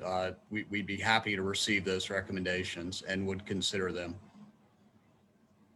I'll have our arborist get in touch with one of you gentlemen that I know Frank has your Arnie has your contact information, I'm sure.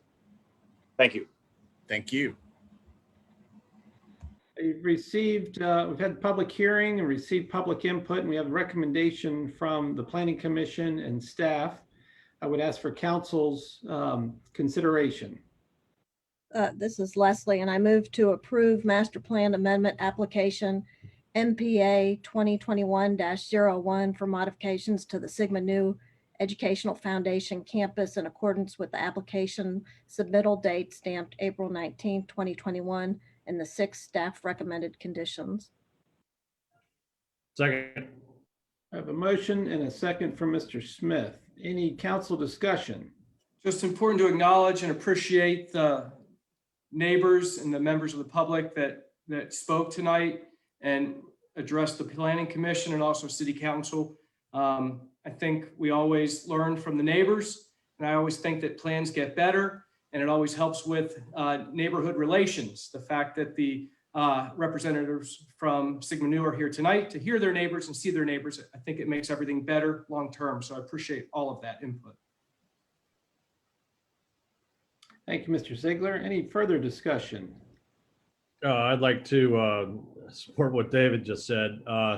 Also have known Nick and Brad for quite some time, and their commitment to the successful operation of Sigma Nu as a critical member of our community, and understand and support their commitment to be, as a result of that successful operation, being good neighbors with the folks on Lewis and Morningside, and have the utmost confidence in their commitment to doing that.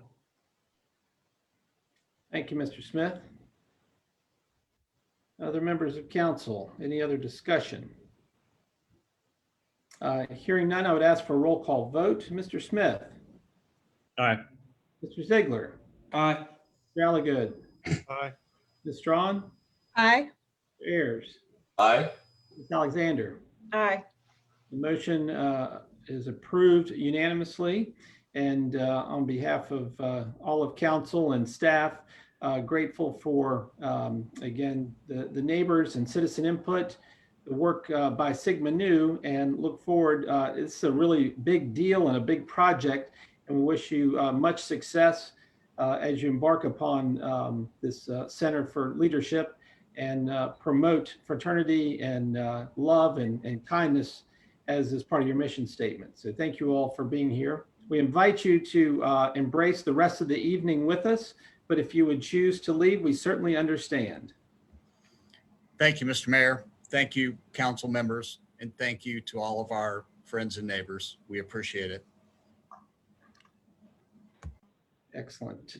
The next item on our agenda, 6.3, is regarding a proposed cigarette tax. And I would invite the city manager to present this item for council. Thank you, Mr. Mayor. And I'm sure all of council remembers that at the May 20th meeting, staff did provide you an overview of what we are recommending for a cigarette tax ordinance and tax in place in the city. Recently, the counties in the Commonwealth have given the opportunity to put this tax into place. Cities have had the opportunity for some time, and several of our neighboring communities, Stanton and Waynesboro, currently have that tax in place. However, with the counties now having the same opportunity, there's been significant discussion in our area from counties and cities to put that tax in place if it is not already in place. Primarily, I'm referencing Rockbridge County, Augusta County, Buena Vista, and of course, we are also considering that. Those communities as a whole, especially currently Stanton and Waynesboro already have a 30-cent per pack tax in place. Augusta is considering the same, as is Rockbridge County, Univista, and of course, that is our recommendation before you. So before you tonight, there's an ordinance that was prepared by the county attorney that could be put in place, and that would be our recommendation. I would note that obviously nobody wants to see a tax imposed upon them, but the Commonwealth has given cities and now counties the opportunity to put this additional tax in place. Cities have had it, counties now have this opportunity. We've also had the opportunity to put in place meals taxes, lodging tax, sales tax over some period of time on those constituencies. So putting another tax in place to help round out the revenues for our community really is no different than those meals taxes and lodging taxes that have been in place for many, many years. Again, I'm sure the restaurants didn't care for that when it was put in place, and those vendors and businesses who sell cigarettes probably also at this juncture do not care for the discussion and opportunity for us to put that tax in place. But I just wanted to say that really we're talking about the same thing here, using the taxes available to us so that we can support our community and do the things we need to do in our community. So again, I would, after the public hearing, ask the City Council consider this tax carefully and adopt the ordinance that's prepared by the City Attorney. And with regard to that ordinance, I'm sure the attorney can answer any questions you may have, and I would also do the same. Jake Adams, our Finance Director, is also here and could also address any of the financial questions that you may have. Thank you, Jim. And Janie, before I open the public hearing, do you have folks that have contacted to speak? No one has asked to speak. Very good. I will, it's 8:41 and like to open the public hearing. And not aware of anyone who has written in or is on the call. Is there anyone out there who wanted to speak to this issue? Hearing none, I would close the public hearing also at 8:41 and invite council's consideration. Mayor Friedman, should we put into the record or read into the record the letter from the lobbyist on behalf of the Virginia Wholesalers and Distributors Association submitted to members of council on 31 May? Please do so. I mean, I don't need to read it, but I'd like that to at least be in the minutes. They're basically against the tax. And so I'm going to read it. I believe it was brief. Sure, happy to read it.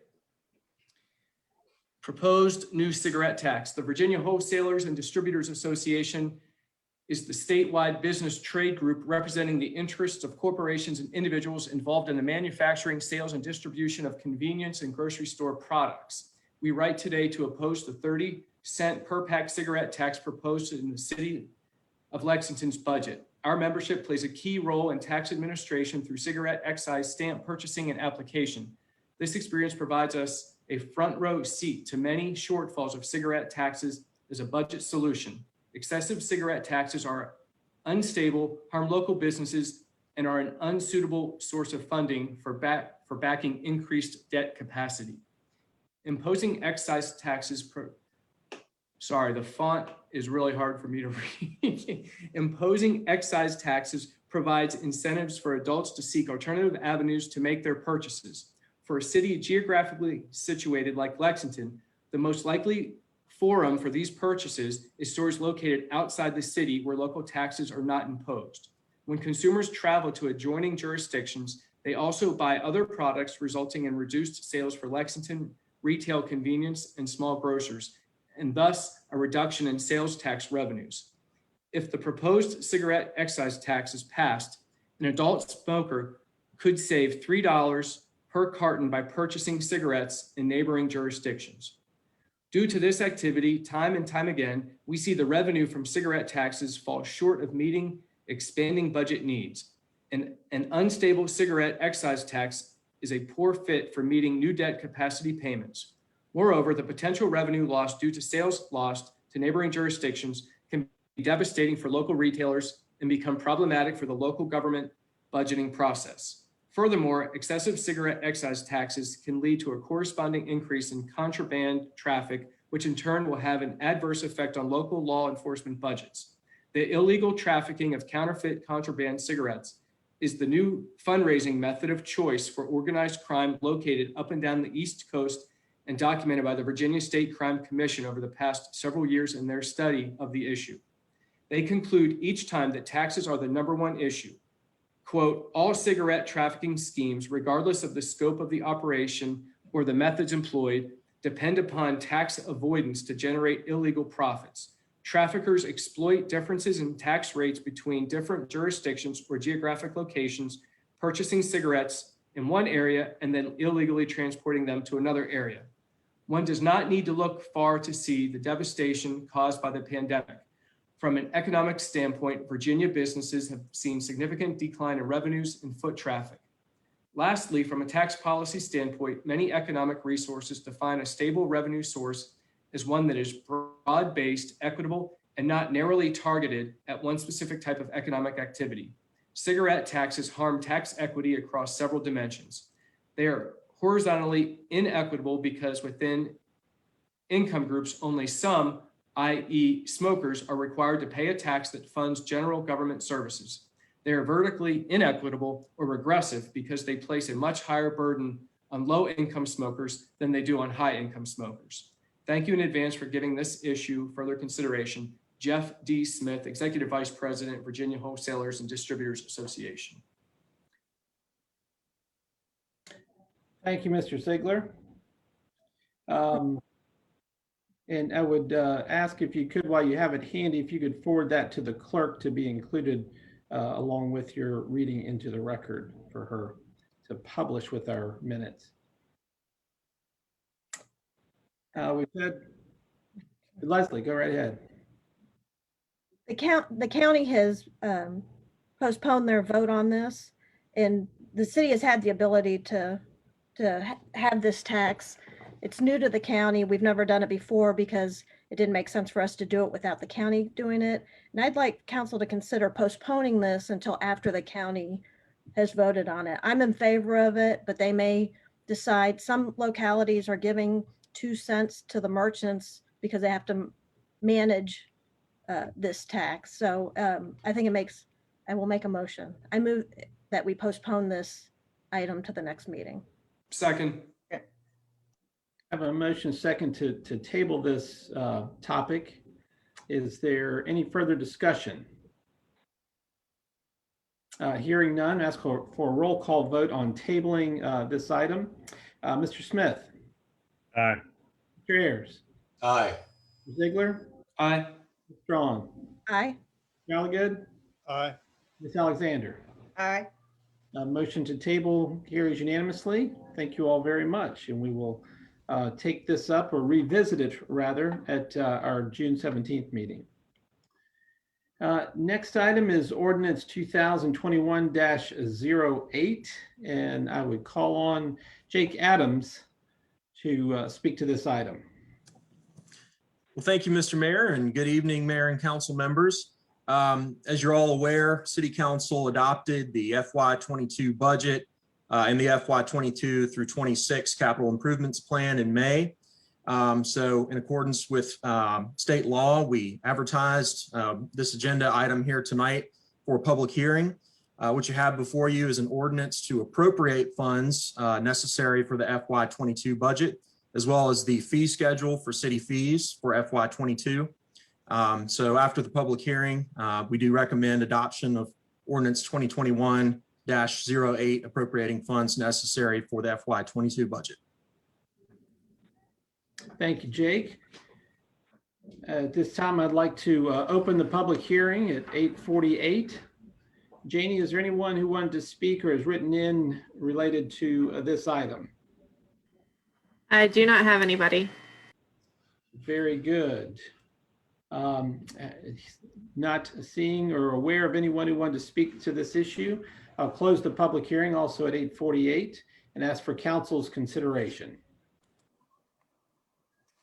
I make we adopt Ordinance 2021-08 appropriating funds for the FY22 budget and establishing rates and fees necessary for funding the FY22 budget. Second. Thank you, Mr. Ziegler, and I believe a second by Mr. Smith. Have a motion second. Any further discussion? Hearing none, roll call vote. Mr. Smith. Aye. Strawn. Aye. Mr. Alligood. Aye. Mr. Ayers. Aye. Ziegler. Aye. Ms. Alexander. Aye. Motion carries unanimously. Can assess the fees and collect the taxes. Jake, good work. Thank you for bringing that item. Next item is the issuance of revenue bonds, sale of up to 6.75 million. And I'll call on Jake again to present this. Certainly, thank you. So as we continue our financing effort for the Diamond Hill area water sewer project slated to begin this summer, what we have before you this evening is the financing resolution. So if adopted by council, this would authorize the execution of the exhibits that you have attached to that resolution, as well as the financing agreement for bond issuance for this project. Additionally attached, we have the term sheet from the Virginia Resources Authority. The terms are the security for the bond issuance is a pledge of only water and sewer revenues. There are no general obligation pledges. And additionally, a rate covenant of 115% net revenues that must be available for debt service. And these terms are entirely consistent with our previous two utility bond issues in 2016 and 2018. So no changes there. As you may recall, our project budget is estimated at $5.88 million. And we additionally added $75,000 to that for estimated local costs of bond issuance. In discussions with our financial advisors at Davenport, as well as Virginia Resources Authority representatives, we kind of settled on an upper threshold for the total amount of the bond issuance. So VRA has maintained that they would like to have some flexibility for pricing as we head towards the bond sale, and give them some leeway and flexibility in how they would price their bonds. Obviously, we would only borrow the minimum amount of funds absolutely necessary to create this project fund and cover costs of issuance, but this does provide VRA with some additional flexibility in bond pricing. So with that, you also have attached a memo from our city financial advisors at Davenport and Company. And tonight, both RT Taylor and Joe Mason from Davenport are present. And I think they would like to just provide a little bit of a brief overview and summary of their memo for you. So with that, I'd like to thank both Joe and RT for being present, and I'll turn it over to you now. Thank you, Jake. This is RT Taylor at Davenport. Thank you for having us this evening. We'll keep it very brief since you've already had the overview from Jake, as well as have our memo in the package. As Jake pointed out, the parameters that you have before you this evening in the resolution are set purposely to be flexible. Typically, VRA likes a little bit of cushion since we're a month or so out from their pricing on July 21st. That's their tentative bond sale date. So their deadline to know if you're in or out of the pool is June 11th. So that's why we're presenting this resolution this evening at your June 3rd meeting, because that's just before the deadline. So once we let them know, assuming you're moving forward with the resolution this evening, they will look to lock in your interest rates at that sale date on or about July 21st, and then your bond proceeds would be available after closing on or about August 4th. Happy to discuss any questions about the parameters in the resolutions if that would be helpful. Members of council, have any questions for RT? I have a question. What is the projected annual debt service for this issue? So for right now, the annual debt service, we were using planning estimates of roughly $440,000 a year. Thank you. Members of council have any other questions?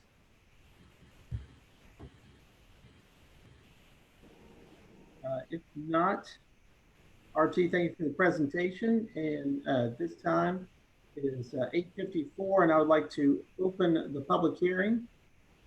Jeannie, are you aware of anyone that has written in or would like to speak to this issue? I do not have anybody. Very good. Still showing 8:54. I'd like to close the public hearing and ask for council's consideration of this water line and water sewer, rather, wastewater project. I'd like to move approval of resolution authorizing issuance, sale, and award of and up to $6.75 million City of Lexington water and wastewater revenue bond. Second. I have a motion from Mr. Smith and a second from Mr. Ayers. Any further discussion? Hearing none, would ask for a roll call vote. Mr. Smith. Aye. Mr. Ayers. Aye. Mr. Alligood. Aye. Mr. Ziegler. Aye. Ms. Strong. Aye. Miss Alexander. Aye. Motion carries unanimously. Thank you all very much. Thank you, ladies and gentlemen. Absolutely. Good luck on June 11th. Hope the rates are favorable. Next item on the agenda is Billboard Applicants, and excited to consider folks for appointment. I'll remind everyone that we, if you will, interview applicants tonight, and tonight we have 3 applicants. After them presenting themselves and council asking questions, we'll then wait for 2 weeks, and then council will make their appointments at our following June 17 meeting. And by no particular order, I would invite the applicants. I'm going to do it by alphabetical order by first name. And I think we have 2 Katies, and Katie Macy I would call on first. All right, thank you so much. Katie, thank you for being with us. Can you hear me? Yes, ma'am. Go right ahead. The floor is yours. Okay. So yeah, I just was very inspired to apply for school board after this past year and learning more about how important the process is for our youth and our teachers and our just the whole system. So yeah, I work with kids and families, and I have just feel like I have a lot to bring to a school board in my awareness of mental health and emotional well-being, as well as a bit of knowledge about educational impact, having worked with IEP committees and teachers and counselors over the years. So yeah, is there anything else that you want me to just say off the cuff?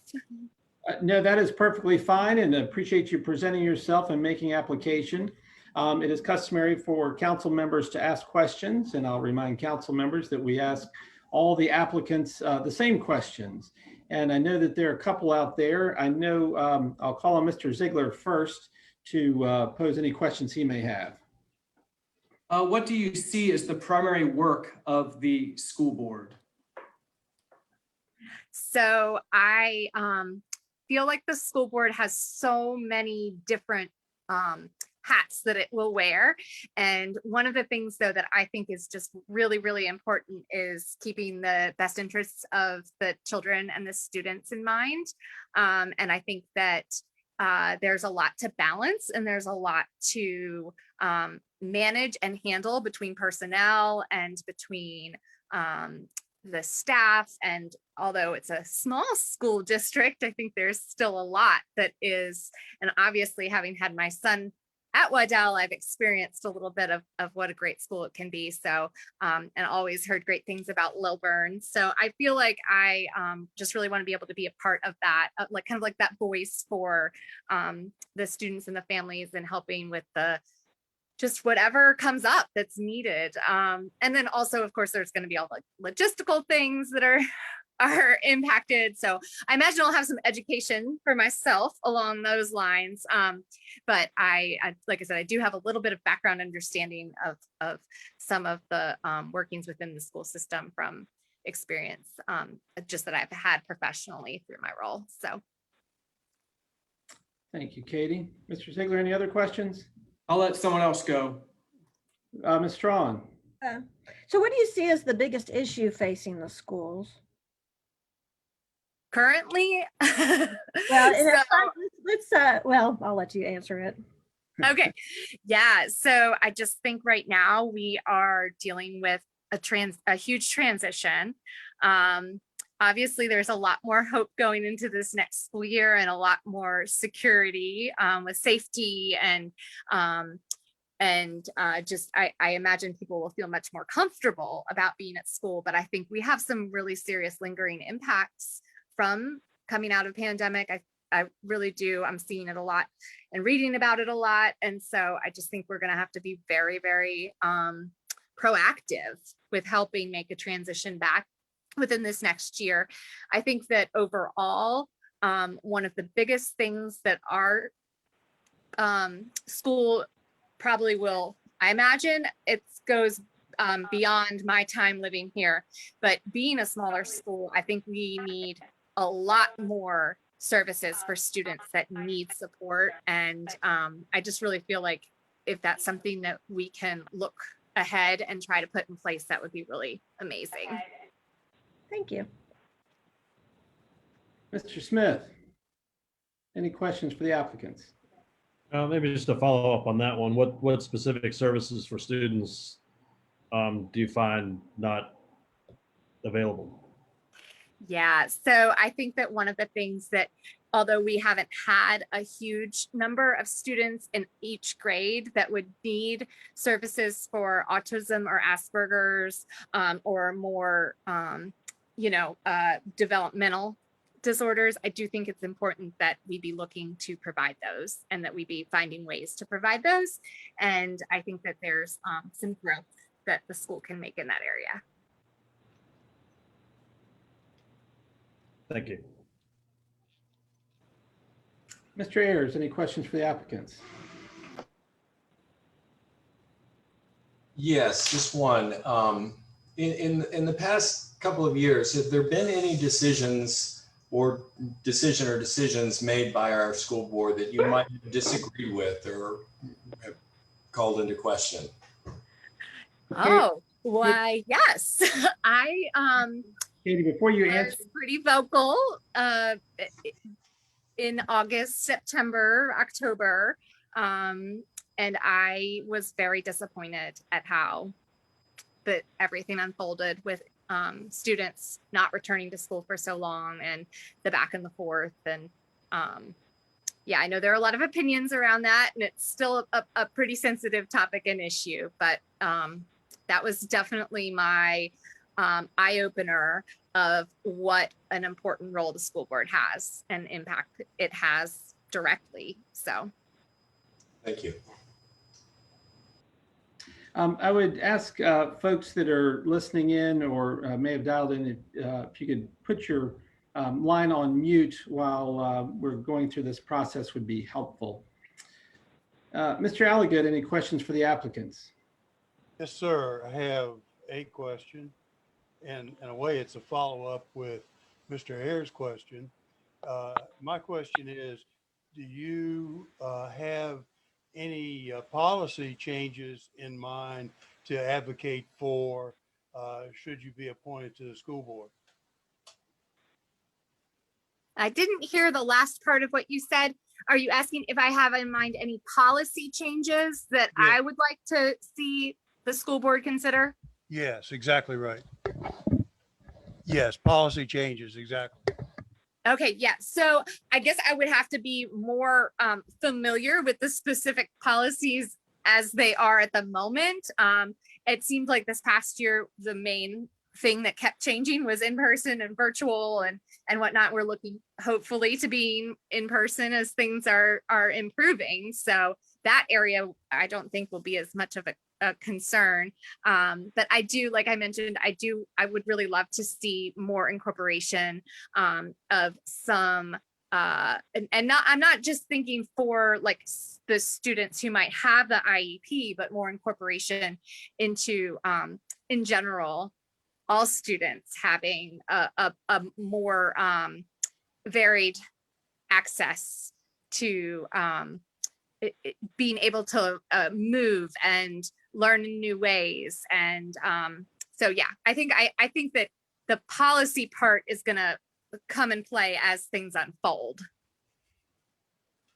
Thank you. Ms. Alexander, any questions that you have for the applicants? Yes, some of mine have been asked, so I had to think of something really quick. Students, there are certain targeted groups of students who struggle academically year after year. Mm-hmm. And if they're not proficient at reading by third grade, they're going to struggle even farther.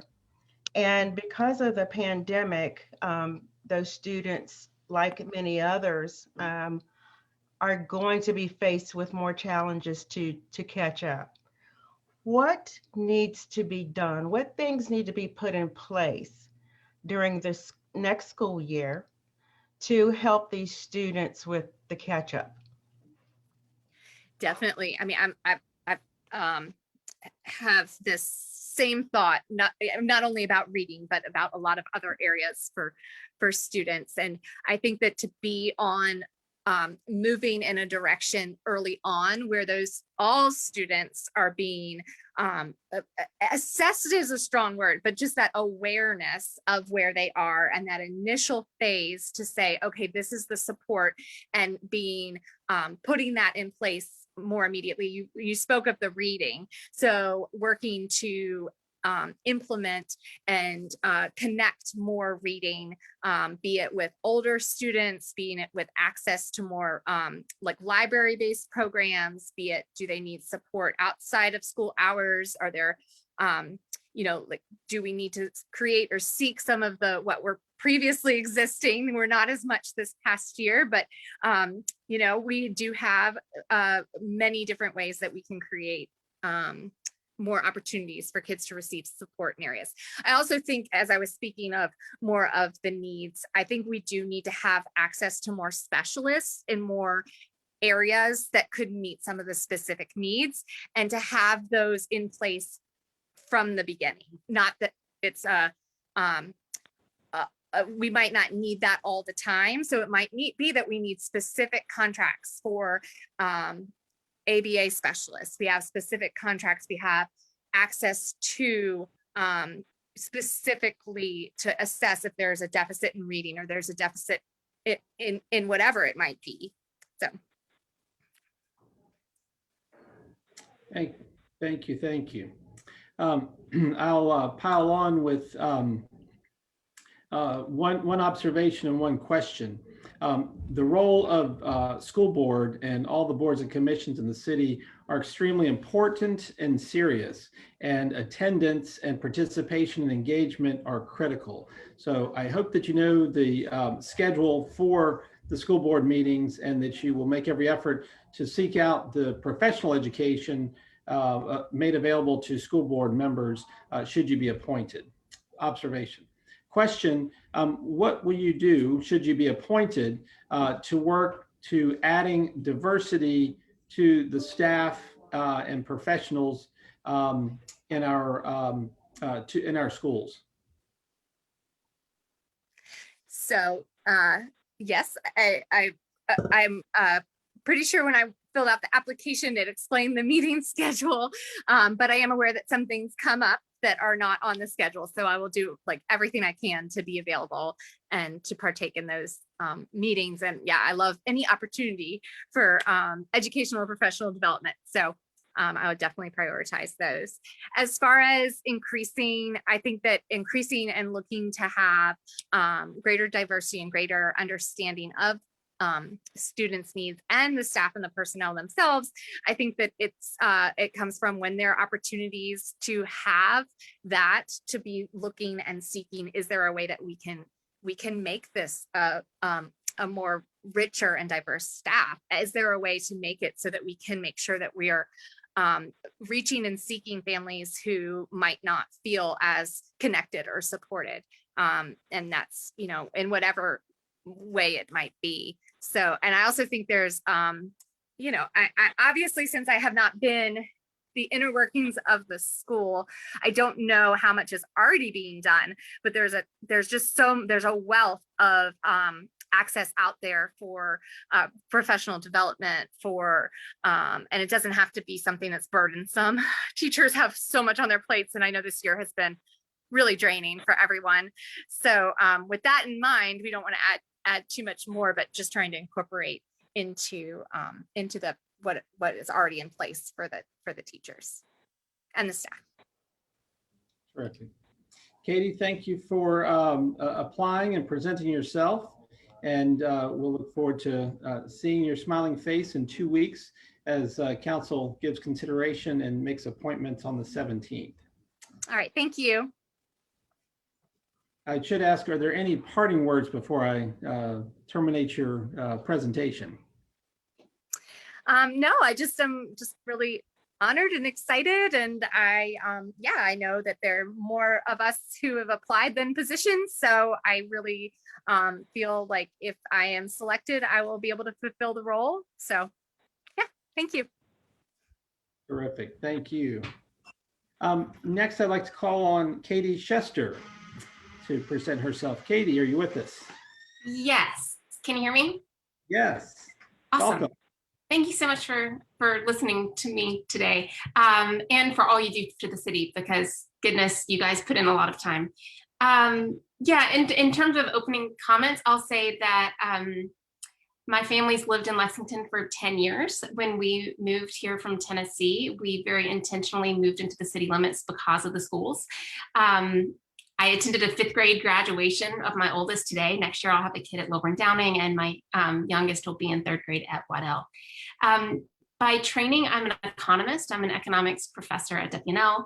And my research and my teaching is related to cities, urban policies, inequality, and economic mobility.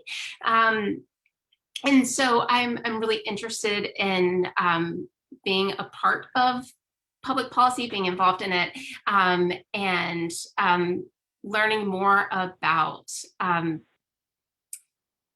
the schools and how to make them the best that they can be. By training, my job is to look at trade-offs, opportunity costs, consequences, all of that economic jargon. But I view education as an investment in our city and our kids. And honestly, I think that the teachers and staff here are absolutely amazing. And it's really important that we are able to recruit and retain the wonderful faculty and staff that we have, and make sure that they have everything they need to give the students what they need. At the same time, I know that there are a lot of demands on city funds and things are expensive. And so we need to be thoughtful about how to spend money.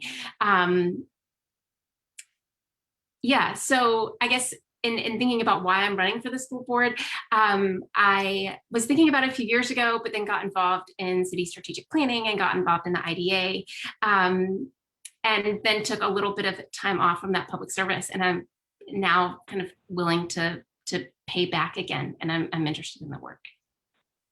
Terrific, thank you, Katie. Ask council members their questions. Mr. Ziegler. So what do you see as the primary work of the school board? Yeah, so I am certain that, if appointed, I would learn a lot more about the job. But from my perspective, I think that the budget's a big part of it, and that's something I'm particularly interested in. But I think that a lot of it is also kind of being a liaison between all of the stakeholders at play, right? So it's listening to parents, listening to teachers, relaying concerns to the school administration, and trying to just make the school system the best that it can be. Oh, and I guess I'll also say that response was very kind of focused, as I have a elementary and soon to be middle schooler. But I also imagine that, working with the county for the high school is also some role, I imagine, an important part, but I would learn more about that. Thank you, ma'am. Ms. Strong. Sorry, Katie, what do you see as the biggest issues facing our schools? So in terms of issues, I mean, I think that the most kind of obvious issue that is new is COVID, right? So, I mean, yes, there's a lot of kind of catch up, I think, that some kids are going to need, some more than others, due to the pandemic. In general, I think that challenge that faces us that's not even remotely unique to us is ensuring that students across the income socioeconomic spectrum get the opportunities that they need to succeed. And that's something where, in my own work and the research and what I teach at WNL is really important to me, is showing the importance of early education to ensure kind of reduced inequality and increased economic mobility later in life. Thank you, Katie. Mr. Smith. I'm good right now. Mr. Ayers. In the past year or so, have there been any decisions made by our school board that you might have disagreed with or perhaps dissented from? Not that jump out to me. And it's not necessarily, I don't think that I'm a yes man. In fact, I'm pretty sure if you talk to people who work with me, they would strongly suggest otherwise. But, in paying attention to most of the issues, honestly, I've found kind of reasonable arguments on both sides. And I think that most decisions are tough and kind of reasonable, and kind of thinking through those decisions is something that I'd be interested in doing. Yeah, so not that jump out at me at the moment. Thank you, Mr. Ayers. Mr. Alligood. Thank you. Would you have any ideas on the need for any policy changes at the schools? Most of my knowledge is kind of broader and national in scope. That's something that I would love to hear people's thoughts about. And I'm certain that, teachers and others who are more involved would know better than me. So I would love to hear thoughts. I would love to do research, but I would not be coming in with a policy agenda. Thank you. Ms. Alexander. Yes, thank you. Some targeted groups of students are struggling academically and falling behind in all areas. And some are not reading by their third grade level or reading at the third grade level when they should be. And the pandemic for the last year has probably caused more challenges for all students, but especially these students who are struggling. What things should be put in place this fall to help them with catching up? Yeah, that's a really great question. And I really hope that I don't come across as not answering it, because I do think that it is super important and something that I'm really passionate about. But I would really want to talk to the teachers to figure out what they need, because I don't teach elementary school students. I have one, but that definitely doesn't make me qualified to know what all of them need. But I would be very interested in finding out and doing my best to provide it. Thank you. Katie, again, thank you for applying and to be considered for appointment. The time commitment is it's critical to be at the meetings and engage, all in support of our children, certainly our most precious commodity, or most precious members of our community. But what would you do should you be appointed to promote diversity in staffing? That's a great question. So I think that is something that a lot of places are kind of grappling with. And I know that at WNL, one of the things that we've been trying to do greatly is increase diversity in hiring as well. So I know we have tried at the university level, and I know that there are a bunch of, I've read a bunch of stuff about how to do it at the college level, and a lot of things that people are trying. And I believe that there are organizations that are working on those types of strategies at this level. And I would love to become a member of them, or at least find out what has been successful. I think that at the college level, a lot of it is ensuring that you are searching for candidates differently. You cast a wider net, you advertise in different places. And so part of it is making sure that folks know where the jobs are. Part of it is reaching out to ask people to apply. Even if you get them to apply or even say yes, you have to keep them. That's a totally different or related challenge, right? Is making sure that we can retain them. I would need to know a little bit more about what's most successful, but I guess I have some kind of general ideas in terms of outreach, but it takes very active effort. Absolutely. Thank you very much for your response. Any parting shots for council?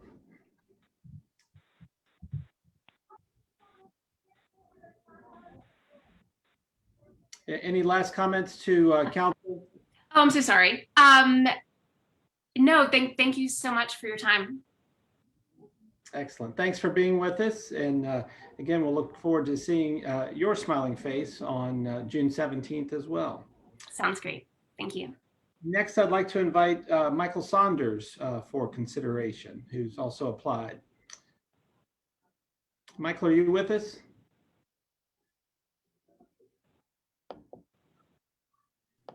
I think I have to unmute myself. How are you doing, Mayor Freeman? Welcome. Glad you're here. Thank you for being with us. Thank you, sir, for having me.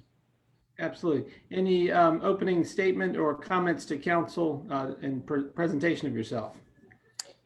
I mentioned in my application, the reason for applying is just part of it started with just children in our community. So my wife and I, in the last year or so, became approved to do foster care. And really, it's opened our eyes to the needs of the children in our area that are here that I was just blind to, unaware of situations and circumstances, and becoming more aware of their needs, realize, as I mentioned again, it takes a village, and we need more than just a foster parent.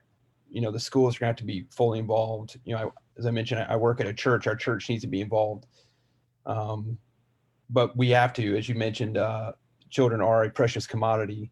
And some of these kids are coming from awful backgrounds. And so trying to figure out what we can do to help them. The school is a main place to help.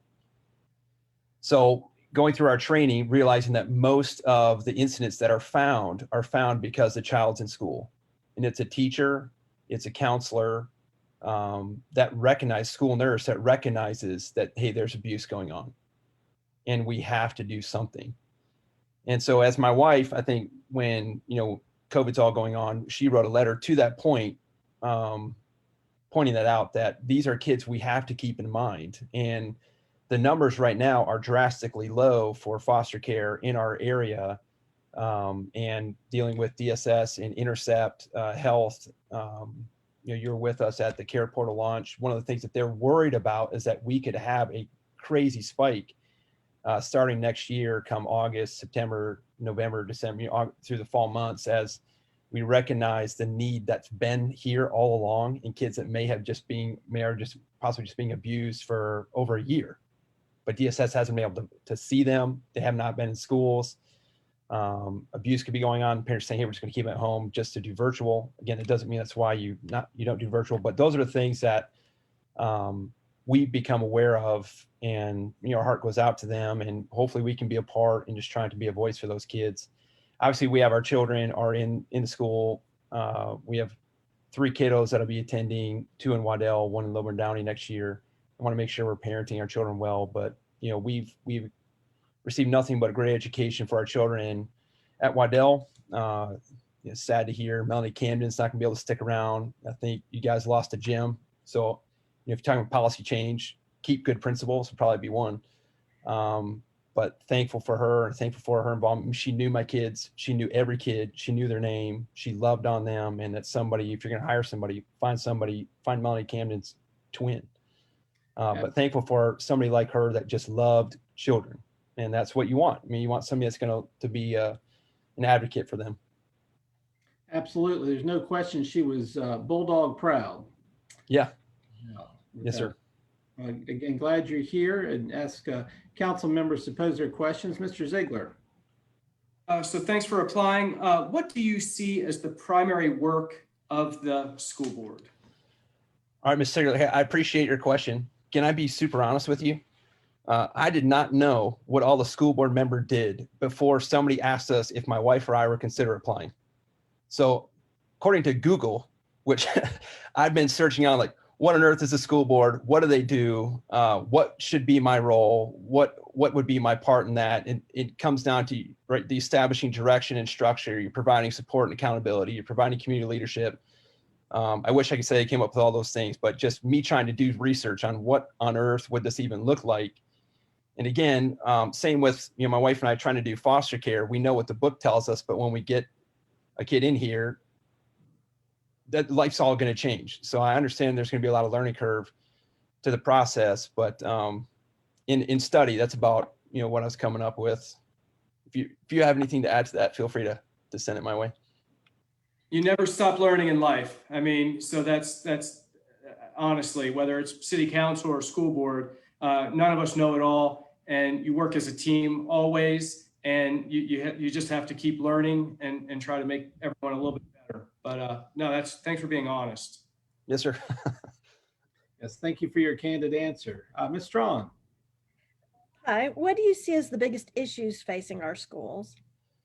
So I think some of the ladies have talked about this, Katie and Katie. You're going to come into an unprecedented year with this next year coming out. I think Miss Alexander touched on this, that you have kids that are already behind in some aspect. And now you have kids that, because of whatever situation was, were in home or have to stay at home. We have 2 children that were in the elementary school this last year that went through, virtual and in and out. One did really well. The other one hated life the entire time. Each kid's different. And so for those that were struggling, they're going to struggle even more. And so I don't know what that means for the teachers. I'm assuming there's going to have to be a major assessment come August, September, October to see where kids are at. I mean, there might have to be, at some sense, a scrap of curriculum for a week or two to go, hey, we got to get back. We're trying to regain ground. But I don't know which of our teachers, principals, or perhaps yourself, city council member, ever took a class on how to handle pandemic and what that means for education. So, I certainly, as a pastor, I called my dad, who's a pastor for over 40 years, Dad, how do you handle this? And he's like, I don't know. I don't know. We do our best. And leave the rest to the Lord. But so I think that's going to be one of the significant challenges. You're going to have to assess where these kids are at. We missed the standard learning test last year. Kids trying to figure out, teachers got to figure out where the kids are at. Their work's cut out for them, and they're going to need support. Thank you very much. Mr. Smith. What are you getting your doctorate in? In preaching and teaching. So that's what I do. I didn't know you get a PhD for preaching and teaching, but I can't wait to see the diploma. Hopefully it's big. I'm paying for it. Sorry? I said, hopefully it's big. I'm paying for it. This is, what you and Katie have been saying over the last several minutes is, resonates on this end. I was in the classroom for 3 years, and then a long-term sub for Eric Wilson Wilburn from November to March, and lived a lot of what you're describing in both those situations about the services needed And the other two applicants, I'd appreciate a response, not right now, just whenever, to the question of, one of our greatest advantages, Lexington City Schools, is it's a small school district, and one of the greatest challenges we have as a small district goes right with it. And it's trying to figure out the best way to word the question. How do you take advantage of the benefits of a small school district, and how can you overcome the challenges of a small school district? And it's in the years that I was in the classroom, it was just, sometimes I felt I was beating my head against the wall. So just in frustration to a lot of the issues that you all three have put forward. So benefits of small and the challenges of a small district.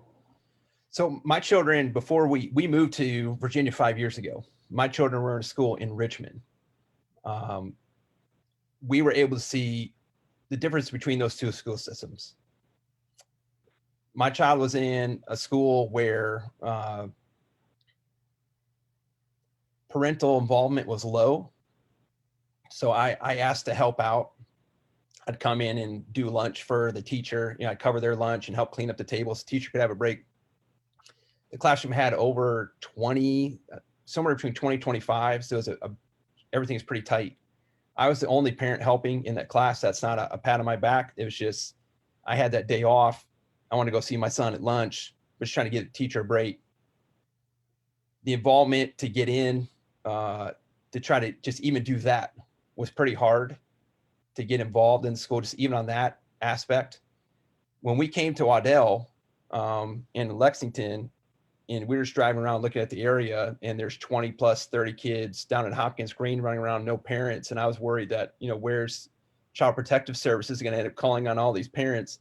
It's like we've gone back 20, 30 years in that sense, where kids can actually walk to school. Like, we were freaked out the first day watching 300 kids sitting out on the sidewalk going, oh my soul. Because in Richmond, you had to give a DNA sample to see your kid.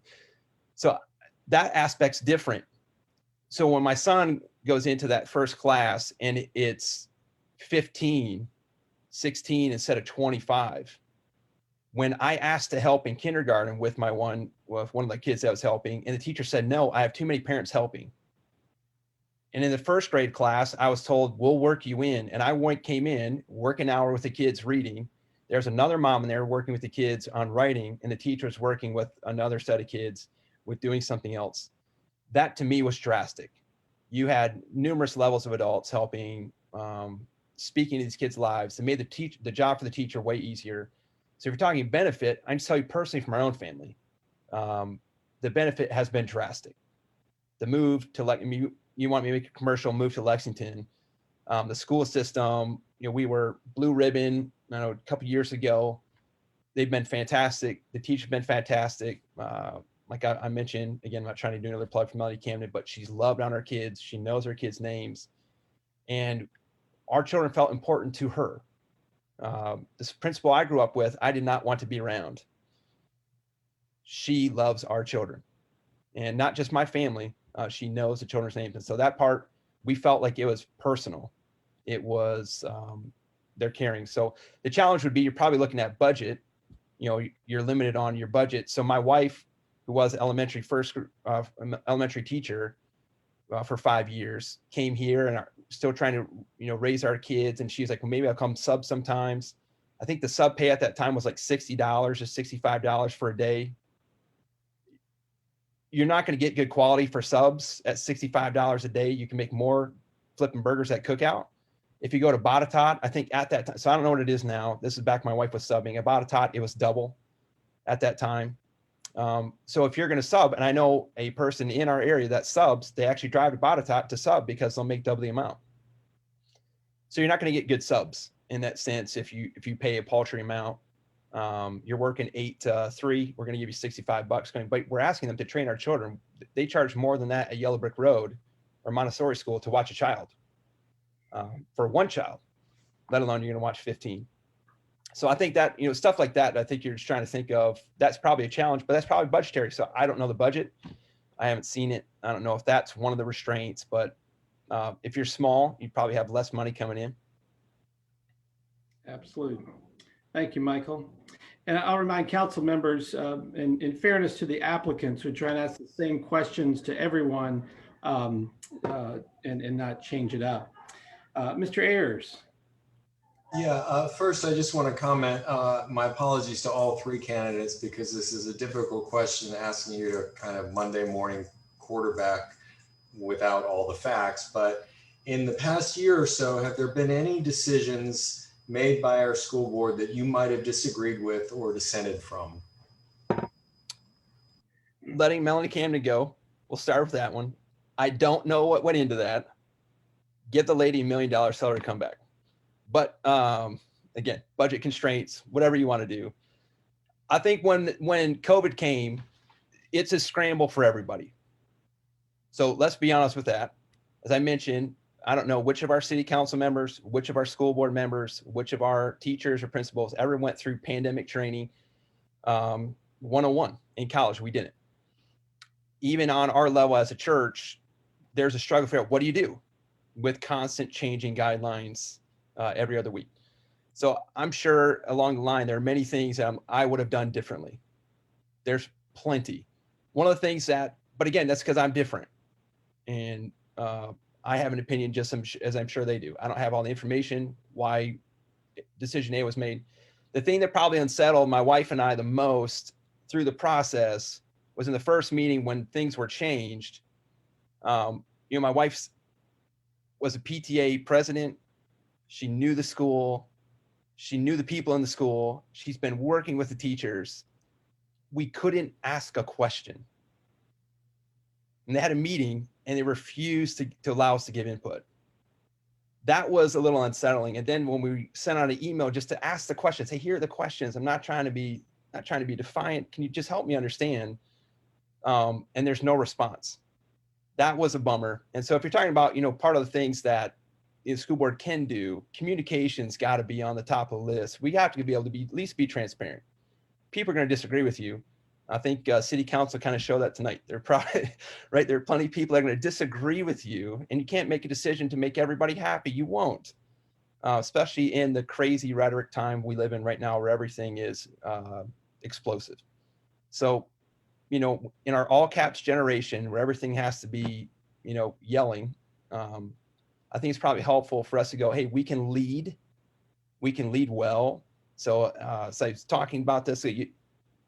Kids have a fire drill at the school. The teacher leads them.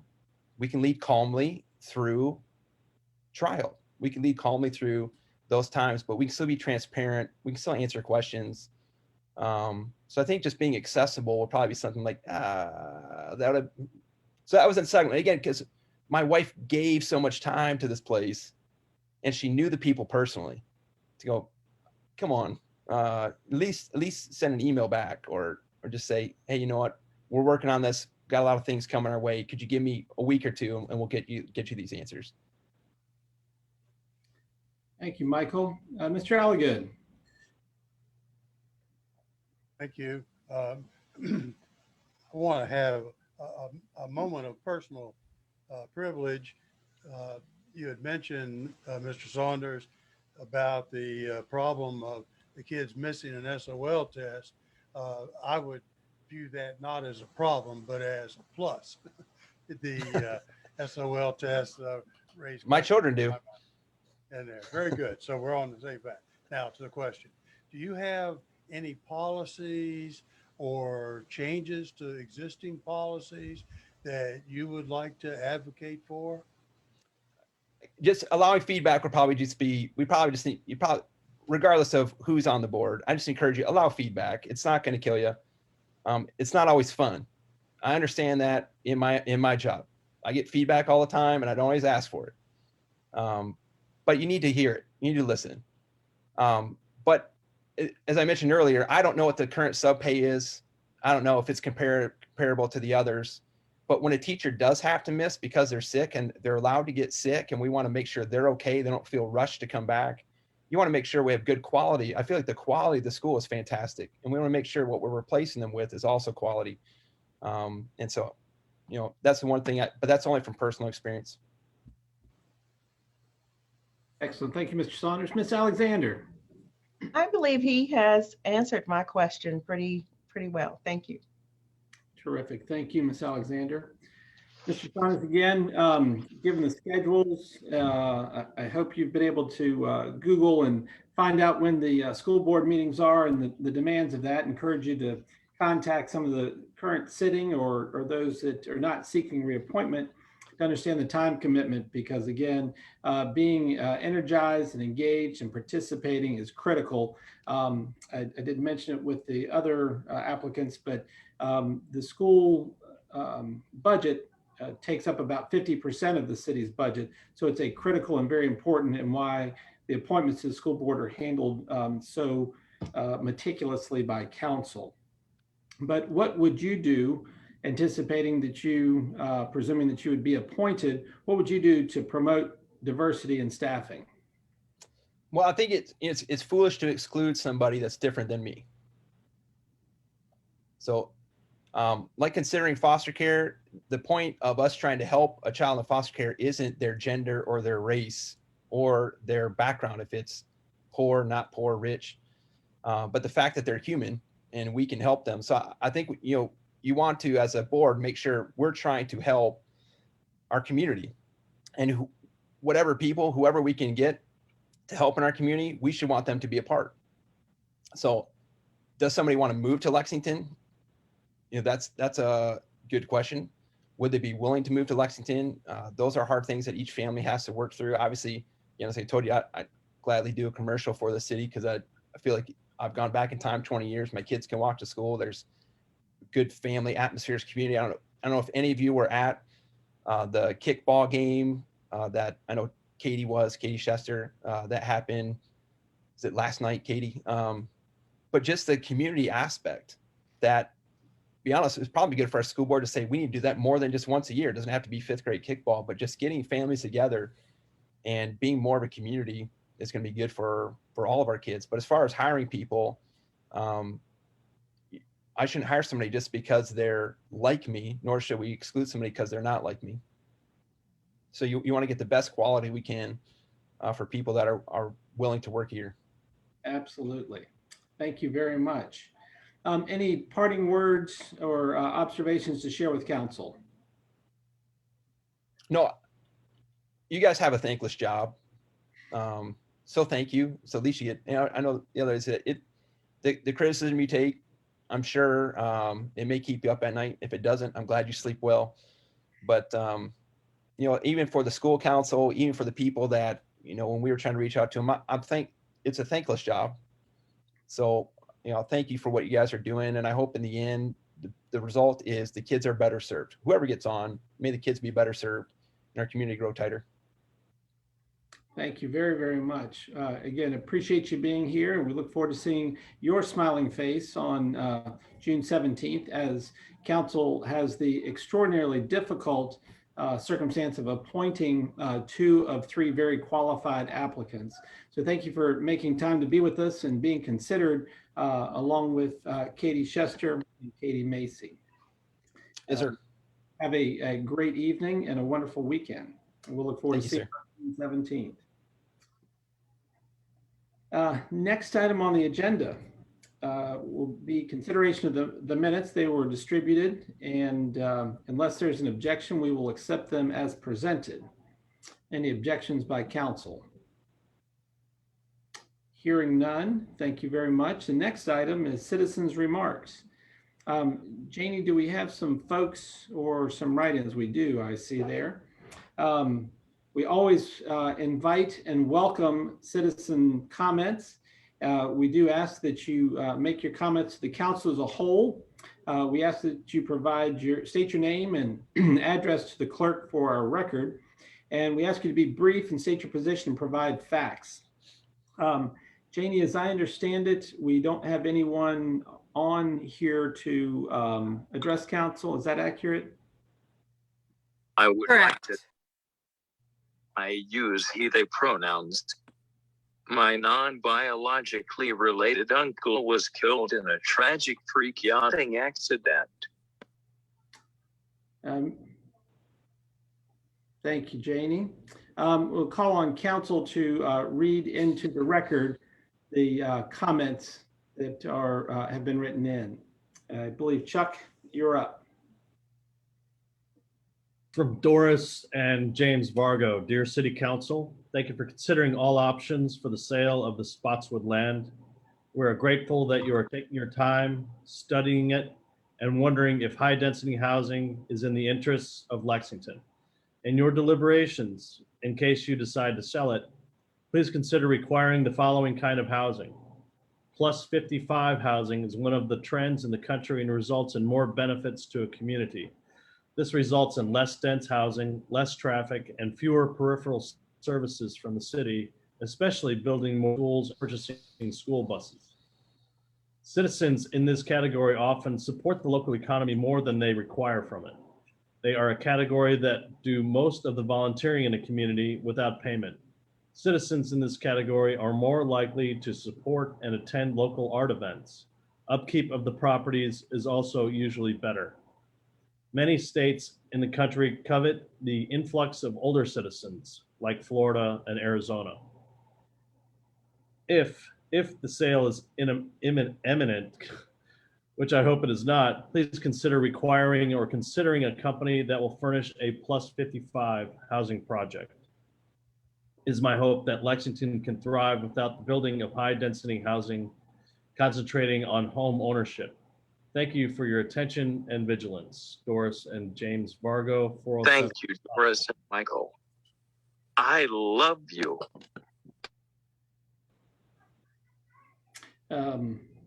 Janie, thank you for monitoring. I'm not sure Mr. Everett's contributions, but welcome you to the meeting. And if you do want to speak, please alert us ahead of time.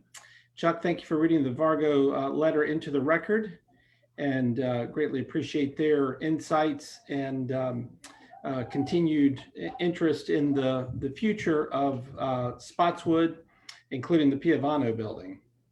Next item on the agenda is consent agenda, request from Rebecca Logan in Main Street, Lexington for the Children's Bike Parade on the 4th of July, and I'd ask for council's consideration. I move to approve the consent agenda. So moved. Second. Have a motion from Leslie Strawn and a second from Ms. Alexander, and ask for a roll call vote. Mr. Ziegler. Aye. Mr. Smith. Aye. Mr. Alligood. Aye. Ms. Strawn. Aye. Mr. Ayers. Aye. Alexander. Aye. The motion carries unanimously, and I encourage you all, if you're in town, to go to the most exciting and fun event in all of Lexington, which is the Children's Parade. COVID interrupted it last year. It was still a thrill, but I'm sure this year will be even bigger and better and more fun. Next item on the agenda is unfinished business and looking at Spotswood. And I would call on the city manager for an update on the Spotswood property. Thank you, Mr. Mayor. In order to bring everybody up to speed publicly, as council is completely aware, and I hope the public also is aware, the city council has been considering an offer from the Rockbridge Area Relief Association for the purchase of the Piovano building. That offer has been appropriately discussed in closed session, and a counter offer was made to RARA. RARA did accept that counter offer. So we do have a tentative agreement with RARA for the purchase of the Piovano building.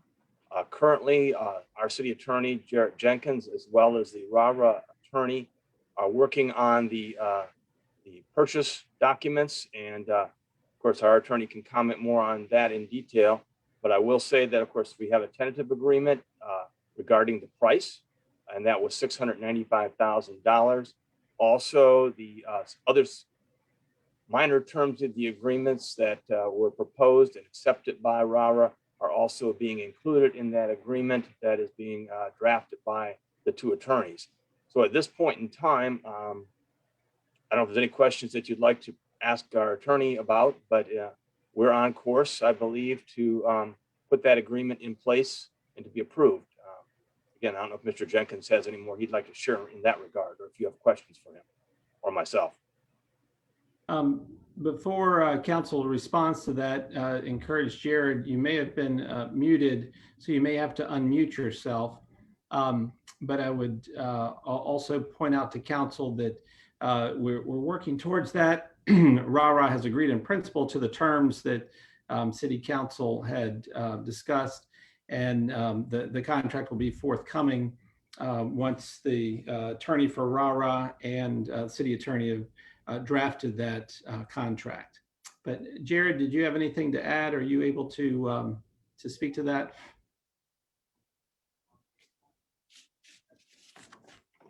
Again, you may need to unmute yourself.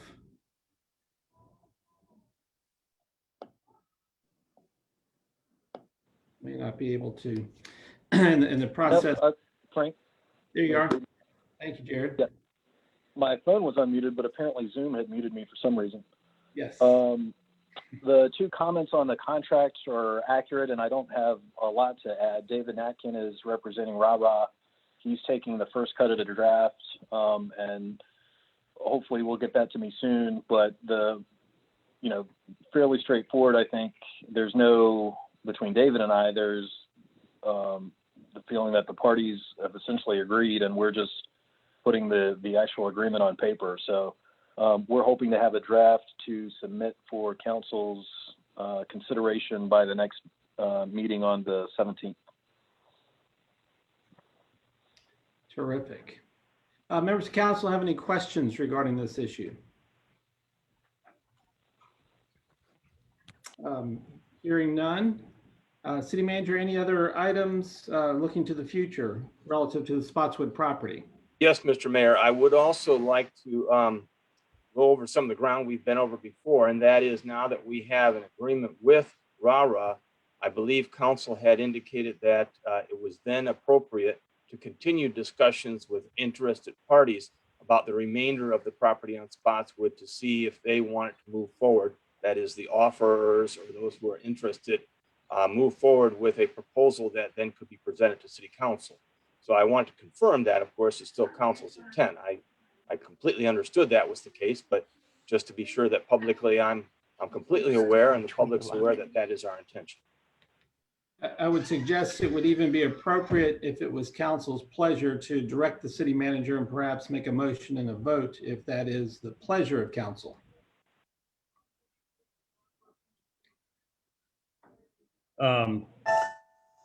So a motion to direct the city manager to pursue development of the remainder of the Spotswood parcel.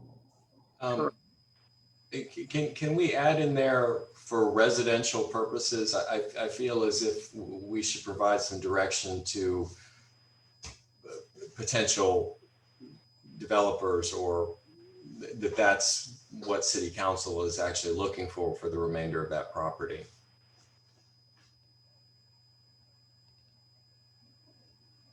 Am I wrong in that? I mean, I feel that the remainder, we should be looking at proposals for residential development. That could be a motion. I'm going to second Chuck's motion, but then we can discuss that and amend the motion, perhaps. I think is that the best way to move forward, I think. Sure. Chuck, to direct city manager to explore opportunities for the remainder of Spotswood property, if I understood. Is that accurate, Chuck? Correct.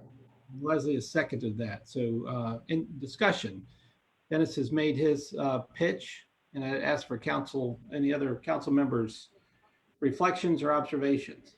I would like to amend the motion to reflect Dennis's friendly amendment that the development will be for residential purposes. I would accept that, and I also would like for the people making proposals to present their qualifications and offer as well as their qualifications, and yeah, so we know that these are legitimate offers, because some of them we've received so far are very vague, and we don't even know if people have financial backing, so we need to see more firm offers. Well, in light of that, and I don't know if I'm amending my own motion, but to place some sort of deadline on receiving proposals for the remainder of Spotswood, I think end of this month and the next month, I think is plenty of time, considering how open and available the discussion has been regarding this particular issue. I don't think it needs to be extended much further out than that. I'm sure as the recipients of unsolicited proposals that we can put a deadline or terms on when a unsolicited proposal is provided to the city. I know our timeline, we're trying to make it public and our goal, but I'm not sure we want to vote on that personally. But that's a good point. I mean, we don't have to set it on them, but we can set it for what we would like to move forward. Well, I'll also suggest that this may be aspirational direction to the city manager as opposed to a specific policy. I'm going to back up for just a moment in hopes of clarity. There's a motion and a second from Chuck and Leslie. There is a motion to amend to list that it be for residential purposes only, and seconded by Mr. Allen. And I would suggest we need to look at that motion and second first. And I would ask for any discussion relative to amending the motion to reflect for residential purposes. Any discussion on that? Actually, on further thought, I mean, I think it's helpful to state that intention, but we don't know, honestly. Someone may have some wonderful idea that's not residential that would satisfy our requirements. So, but I do think providing the public and developers with direction that we believe that the best use of that property is residential at this stage would be helpful. But maybe we don't have to absolutely foreclose any other potential proposals. So is that a withdrawal of your motion? Yeah, I believe it was Mr. Oligood's motion. Okay. I think he was seconding your motion. No, was it? Okay. Okay. Well, then if it was mine, I withdraw it. Yes. Mr. Alligood, do you have any objection to the withdrawal? No. Again, this is primarily intended to move forward with the highest and best use opportunities for within the city's perception from that. So with that amendment being withdrawn, we have a motion to direct the city manager to seek development proposals for the remaining acreage of Spotswood, and a second by Ms. Strawn. Any further discussion on this direction to the city manager? Hearing none, I'd ask for a roll call vote. Mr. Smith? Aye. Ms. Strawn? Mr. Ayers? Aye. Mr. Ziegler? Aye. Mr. Alligood? Aye. Ms. Alexander? Aye. Motion carries unanimously. Thank you. City manager, do you need any further guidance or have any questions? No, sir, I'm completely satisfied. Thank you, council members. Excellent. Thank you all very much. And Spotswood remains a hot topic and a big deal for our community. So there will be more discussion and more opportunity to discuss the future of that property. I'll remind you, the item for Jeff Martone's presentation was scratched. Now we go on to boards and commissions and call on Mr. Smith for the Blue Ridge Resource Authority and its exciting news.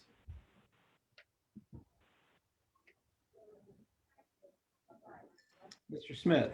Yeah. Yep. I was just pulling up a document.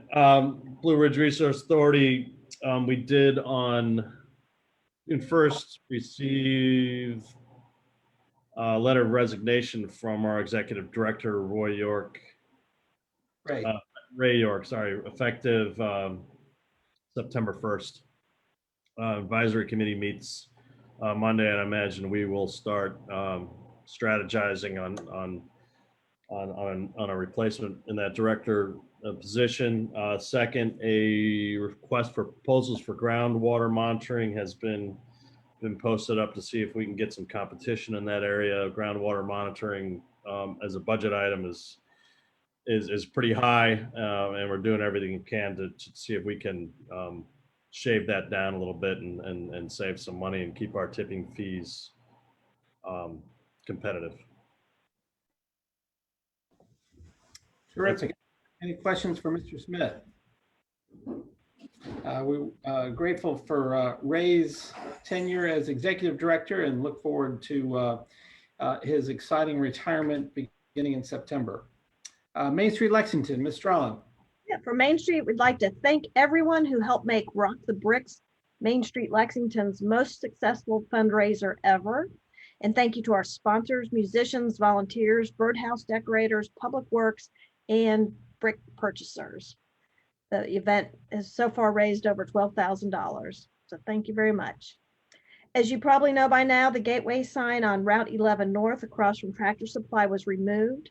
As the owner of the sign, Main Street Lexington intended to paint the sign to make it more welcoming and showcase community events on a rotating basis. The sign was in the county, but in a VDOT right-of-way, and VDOT would not permit Main Street Lexington to use it as we had hoped. Therefore, it had no practical function for our organization. Welcome signs already exist within the city limits, so the sign was redundant and it did not comply with our wayfinding program.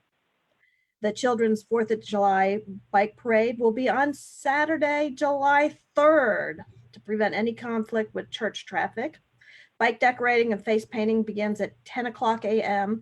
at the hub on Main Street next to Oak Grove Cemetery.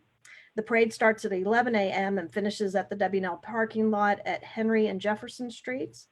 Only children 12 and under should be on wheels. Adults should walk, and well-behaved dogs on leashes are welcome. And our annual retreat is next Wednesday, June 9th, in person at Sunnyside House at Kendall. And I'd like to welcome Downtown Books on Main Street to downtown Lexington. And that's all I have. Thank you, Ms. Strawn. Any questions for Main Street Lexington Representative Ms. Strawn? Hearing none, just to confirm, there were some signs and a camera on the sign that was removed, and I understand or want to confirm those were returned to the parties that own those placards. I'll let Jim answer that, yeah. Mr. Mayor, council members, I had communicated to the individuals in question that they were available. One of the parties suggested that he would not come and retrieve those items, that we should send them to him. And Janie Hostetter has put them, provided those packages to him. That'll be sent to him, those signs. The other owner of the property has not contacted me after notifying her that she could get her equipment, or I would take it to her since she's right here in town. Terrific. Thank you very much. Planning Commission, Ms. Strong. The Planning Commission met on Thursday, May 27th, and we held a public hearing and approved zoning ordinance amendments, or what we're calling Batch A, and this will come before council at our next meeting. And the Planning Commission will likely begin meeting in person in July in the City Hall Community Room. And planning would like a hybrid in-person and virtual format, but we will follow City Council's lead and as long as the technology in the meeting room allows us to do so. Very good. And of course, the hybrid idea, if I'm not mistaken, is only allowed while the state of emergency is in place. Right. And that was something else that we wanted more clarification, but I brought that up because that was my recollection as well. But well, that we would still continue to record the meetings and have them available on Facebook. And I assume that as long as we have the technology, we can do that for Planning Commission, but we're planning on doing that for council. Correct. We rely on staff for further guidance on state regulations to be compliant, but the more we can do to broadcast through Facebook Live or other mediums and record our meetings, the better for folks to go back. It allows people to see it and quote council members sitting on boards of other entities in the newspaper and to carry out the good work as members of boards and commissions. Rockbridge Regional Tourism, Mr. Ayers. Yes, the board won't meet again until Wednesday, June 16th, but I did want to mention that the Regional Tourism has published our new visitors guide, which is right here. 50,000 copies were published, and the guide will be distributed to area attractions, restaurants, retail, lodging, and other highly visited locations to assist travelers during their visit. And it will also be distributed at Virginia Welcome Centers and other visitor centers statewide. Editorial content in the guide promotes regional travel, highlighted by the lead story, three days, 30 attractions, 30 miles. This content features 30 stops along Route 11, called the Wilderness Road, and a side trip to Buena Vista. Business listings provide tangible activities to enhance the visitor experience, plus additional content featuring outdoor recreation, the small town experience, local history, and dining support the regional theme and encourage visitors to extend their visits past the day trip. There will be another guide published, hopefully by late July, called the Inspiration Guide, and that one there'll be 10,000 copies. It's a fuller featured guide that can be ordered off of the LexingtonVirginia.com website. And it'll also mention the new accomplishments of the Natural Bridge State Park, the International Dark Sky Park designation, and the Virginia Green Travel Award for the Children's Discovery Area. And that's it. Any questions? Mr. Ayers, any questions? Excellent. Thank you, Mr. Ayers. Raro, Mr. Ziegler. The RARA Board of Directors met last night. We are about to wrap up a very interesting year, one where our staff did an incredible job, along with a lot of our volunteer coaches, to put on just about all of our programs in an abbreviated timeline.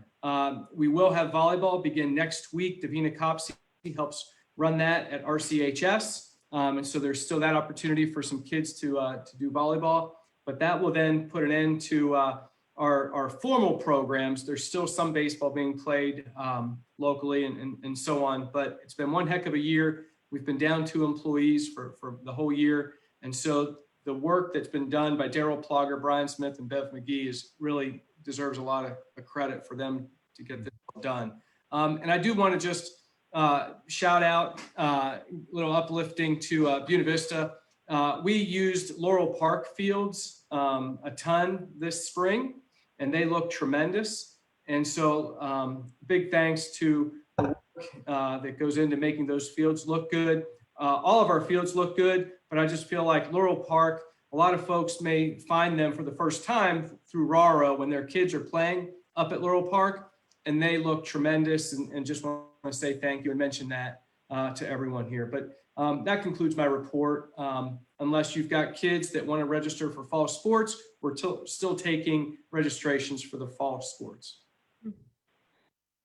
Thank you, Mr. Ziegler. Any questions for Mr. Ziegler? Hearing none, your report reminds me of when my children were younger and the children traveled all over the places, which was very reminiscent of Dr. Seuss, The Places You Will Go. A lot of neat places throughout our county and the region that you can find baseball fields out in the middle, railroad tracks in the background. So if you crack the bat, you may hit a train. So fun stuff, playing sports in our community. Thank you for all you do with RARO, and we look forward to the announcement of the new executive director. Do you anticipate a time frame when that will be announced? I don't want to box us in. I mean, we're still accepting applications, but we've received a good number of applications, but I don't want to box us in on a timeline. Work in progress. Thank you very much. Under my reports, in addition to the school board appointments on the 17th, I will be bringing forward several names from applications of folks that some that are continuing on in certain capacities, and new applications as well. But tonight I have no appointments for you. And also will alert council that I've received the information from council members. Thank you who've sent in your evaluations for the city manager. And we will be meeting in a closed session after the 17th meeting to provide that evaluation to the city manager and have discussions regarding his contract. Nothing nefarious, just part of the process and his annual evaluation, which is part of the contract to accomplish that. Typically in May, but we've spilled over into June. No one ever said government work was quick. And with that, I'd like to call on the city manager for his report. Thank you, Mr. Mayor. First, I'd just like to note that I was out of the office last week on a vacation that I very thoroughly enjoyed with my wife, Deb. And I'd like to thank Janie Hostetter, our clerk, and Jake Adams, our finance director, for picking up the loose ends that may have been present while I was gone. They did a great job. And although I still had to run hard the first 2 days of my return, certainly while I was gone and this week, things ran very smoothly and I was not stressed at all about being gone. So I really appreciate the work of Jake and Janie. Next thing I'd like to mention is, of course, annually we are fortunate to be able to provide a street repaving program here in the city. And the contract for that repaving program for the summer has been awarded. And the street repaving is set for the last half of July, maybe spilling over into the first half of August this year. City streets scheduled to be repaved include Houston Street in its entirety, Ross Road from Jackson to the city limit, Rebel Ridge from Ross Road to the dead end, Sentinel from Rebel Ridge to the dead end, Maple Lane from Main Street to the dead end, Overhill Drive from Jordan to the dead end, Overhill Drive, which is the loop portion of Overhill completely, Overlook Circle from Overhill Drive to the dead end, and McDowell Street from Myers Street to the dead end. And, we will keep those schedules updated on the city website. And as the contractor comes in to grind those streets and repave them, he will place notices on the doors of the residents on those streets as to when the repaving will occur, and also some of those adjacent neighbors to those streets that are being repaved as well. Also then ask city residents to very carefully look at our website and keep track of when those repaving schedules are to occur, because if your car is left on the street, we may have to tow your vehicle off the street during that period so we can have the crews complete their job at a timely basis. And of course, it brings some discomfort, if you will, while the streets are being repaved. And we hope that you, as residents, we will be able to bear that. It's one small cost that we all bear when we have these streets that are nicely repaved and new in front of your home. So hopefully the contractor is in and out in a few days, and it's very limited, but there will be some disruption. Staying on the theme of streets, we now have one street renaming petition that we have received, and that's for New Market Street from Mr. John Knox, who's a resident on that street, the sole resident on New Market Street, and the sole property owner there addressed on that street that is not residential in nature. So we will process that, of course, according to the recently passed policy on street renaming. I did want to clarify with City Council, however, that in this first test case petition, if you will, City Council has indicated they'd like to see that $400 fee waived. So that's a report and also a request. Am I correct? The City Council will waive that $400 permit. Right. That is correct. And actually, Jim, just wanted to mention that it's actually not New Market Street, it's New Market Place. And I believe his petition was to rename it to Evergreen Place. Yes, you are correct. My apologies. When I wrote this, I hadn't thoroughly scanned that petition that has been received. I appreciate that. Thank you, sir. Okay. Next item that I'd like to update council on is about our bike ped plan. And you may recall that at some point some months ago, City Planner Arnie Glazer worked with the state agency to provide for funding and technical assistance to put in place a bike ped plan for the city. And that plan has now been moved forward, and we're working with the consultant team to go through an evaluation period and to ready the plan for final consideration.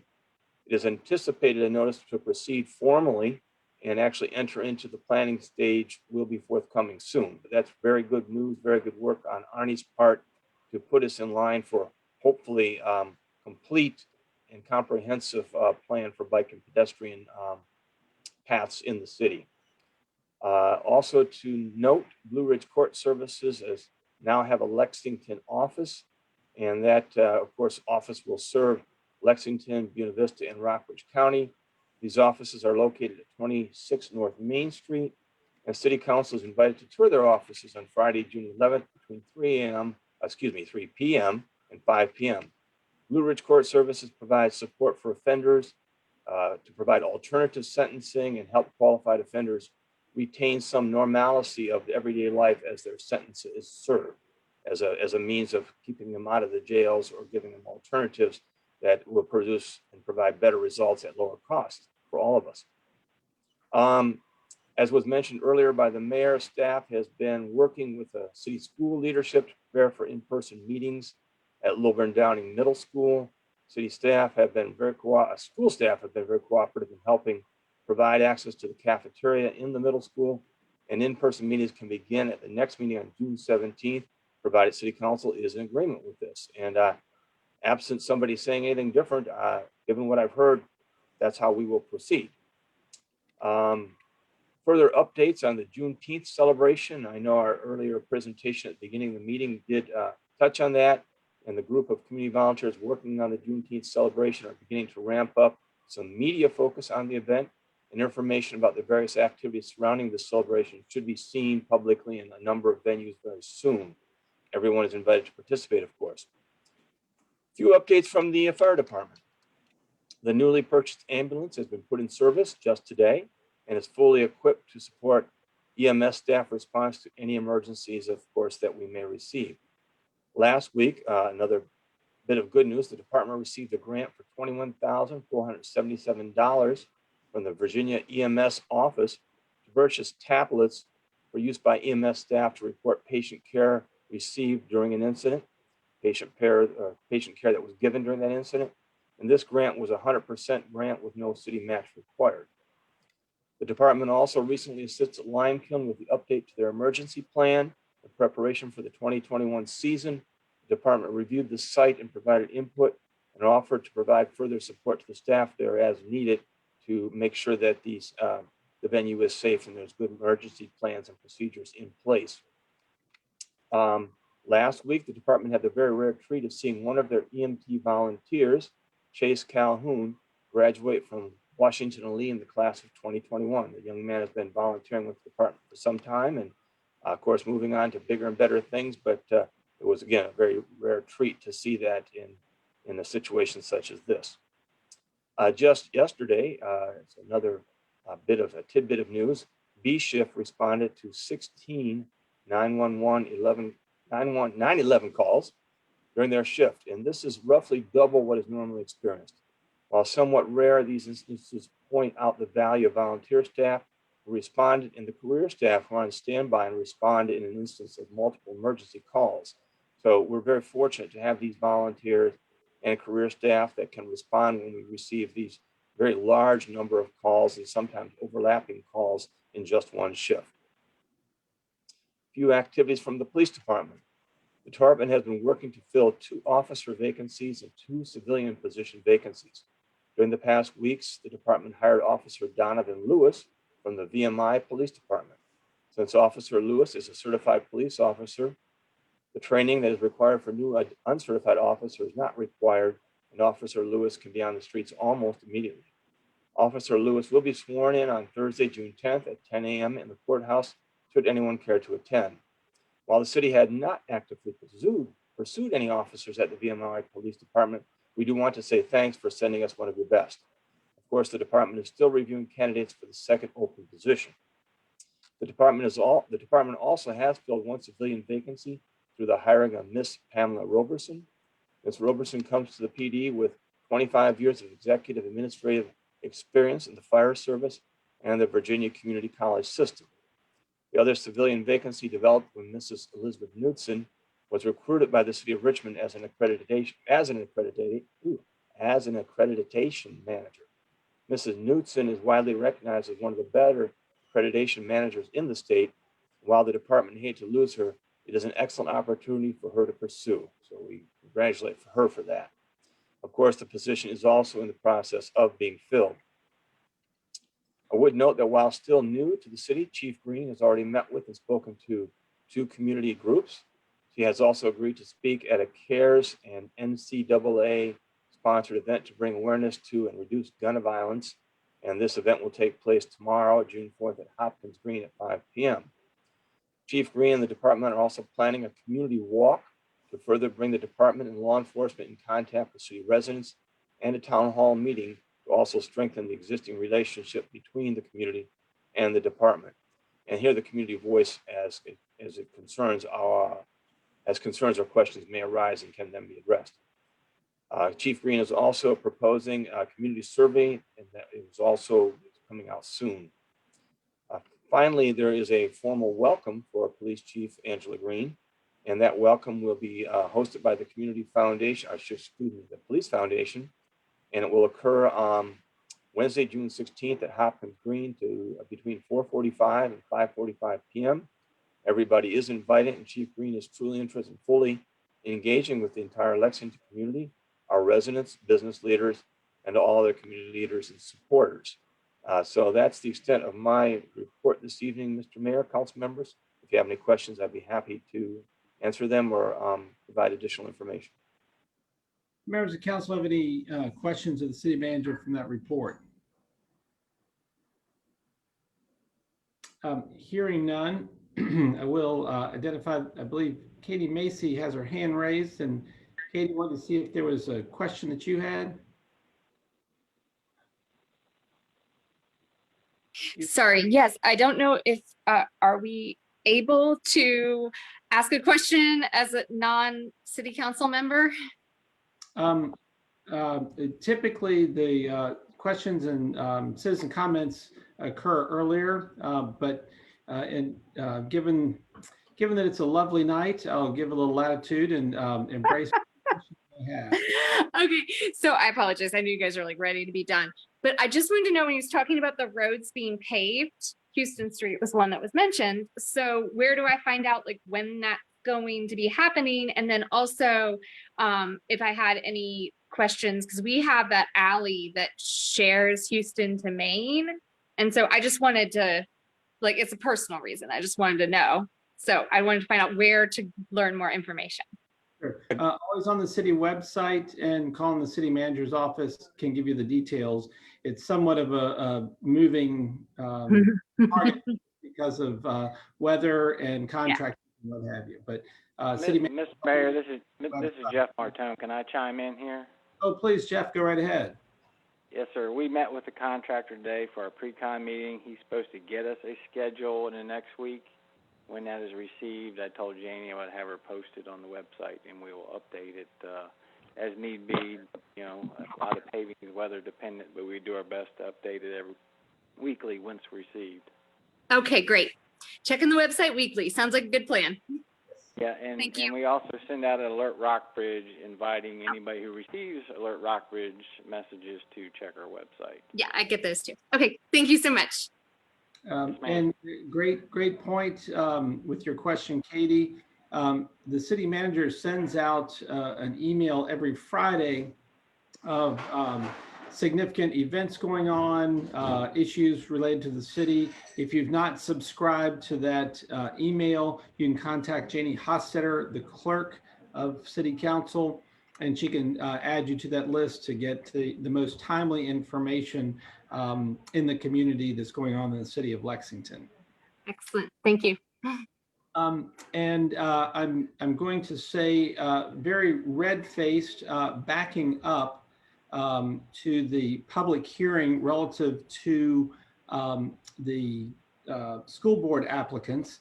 I neglected to see if there was anyone that wanted to address council in support of any of those candidates. So I'd like to, as I say, backtrack and open up a public hearing.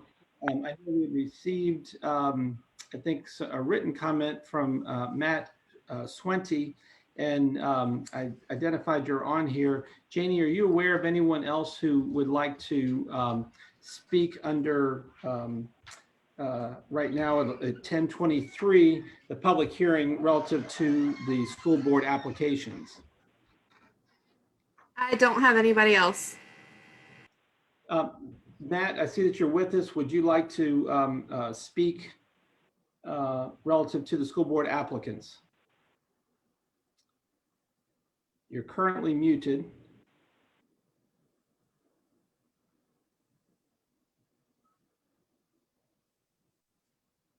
Very good. Not hearing anyone that wants to speak to the school board applications, and my apologies for not dealing with this earlier. I'll close the public hearing on 10:23 relative to that topic. Next item, city attorney. Jared, do you have? I have no reports. You there? Yes, sir. I have no report tonight, but happy to answer any questions council might have. Council members have any questions for the city attorney? Hearing none, thank you very much for your wit and wisdom and guidance. And next time on the agenda is new business and the hazard mitigation from Central Shenandoah Planning District Commission. And I would ask the city manager to speak, or looks like Arnie to speak to this issue.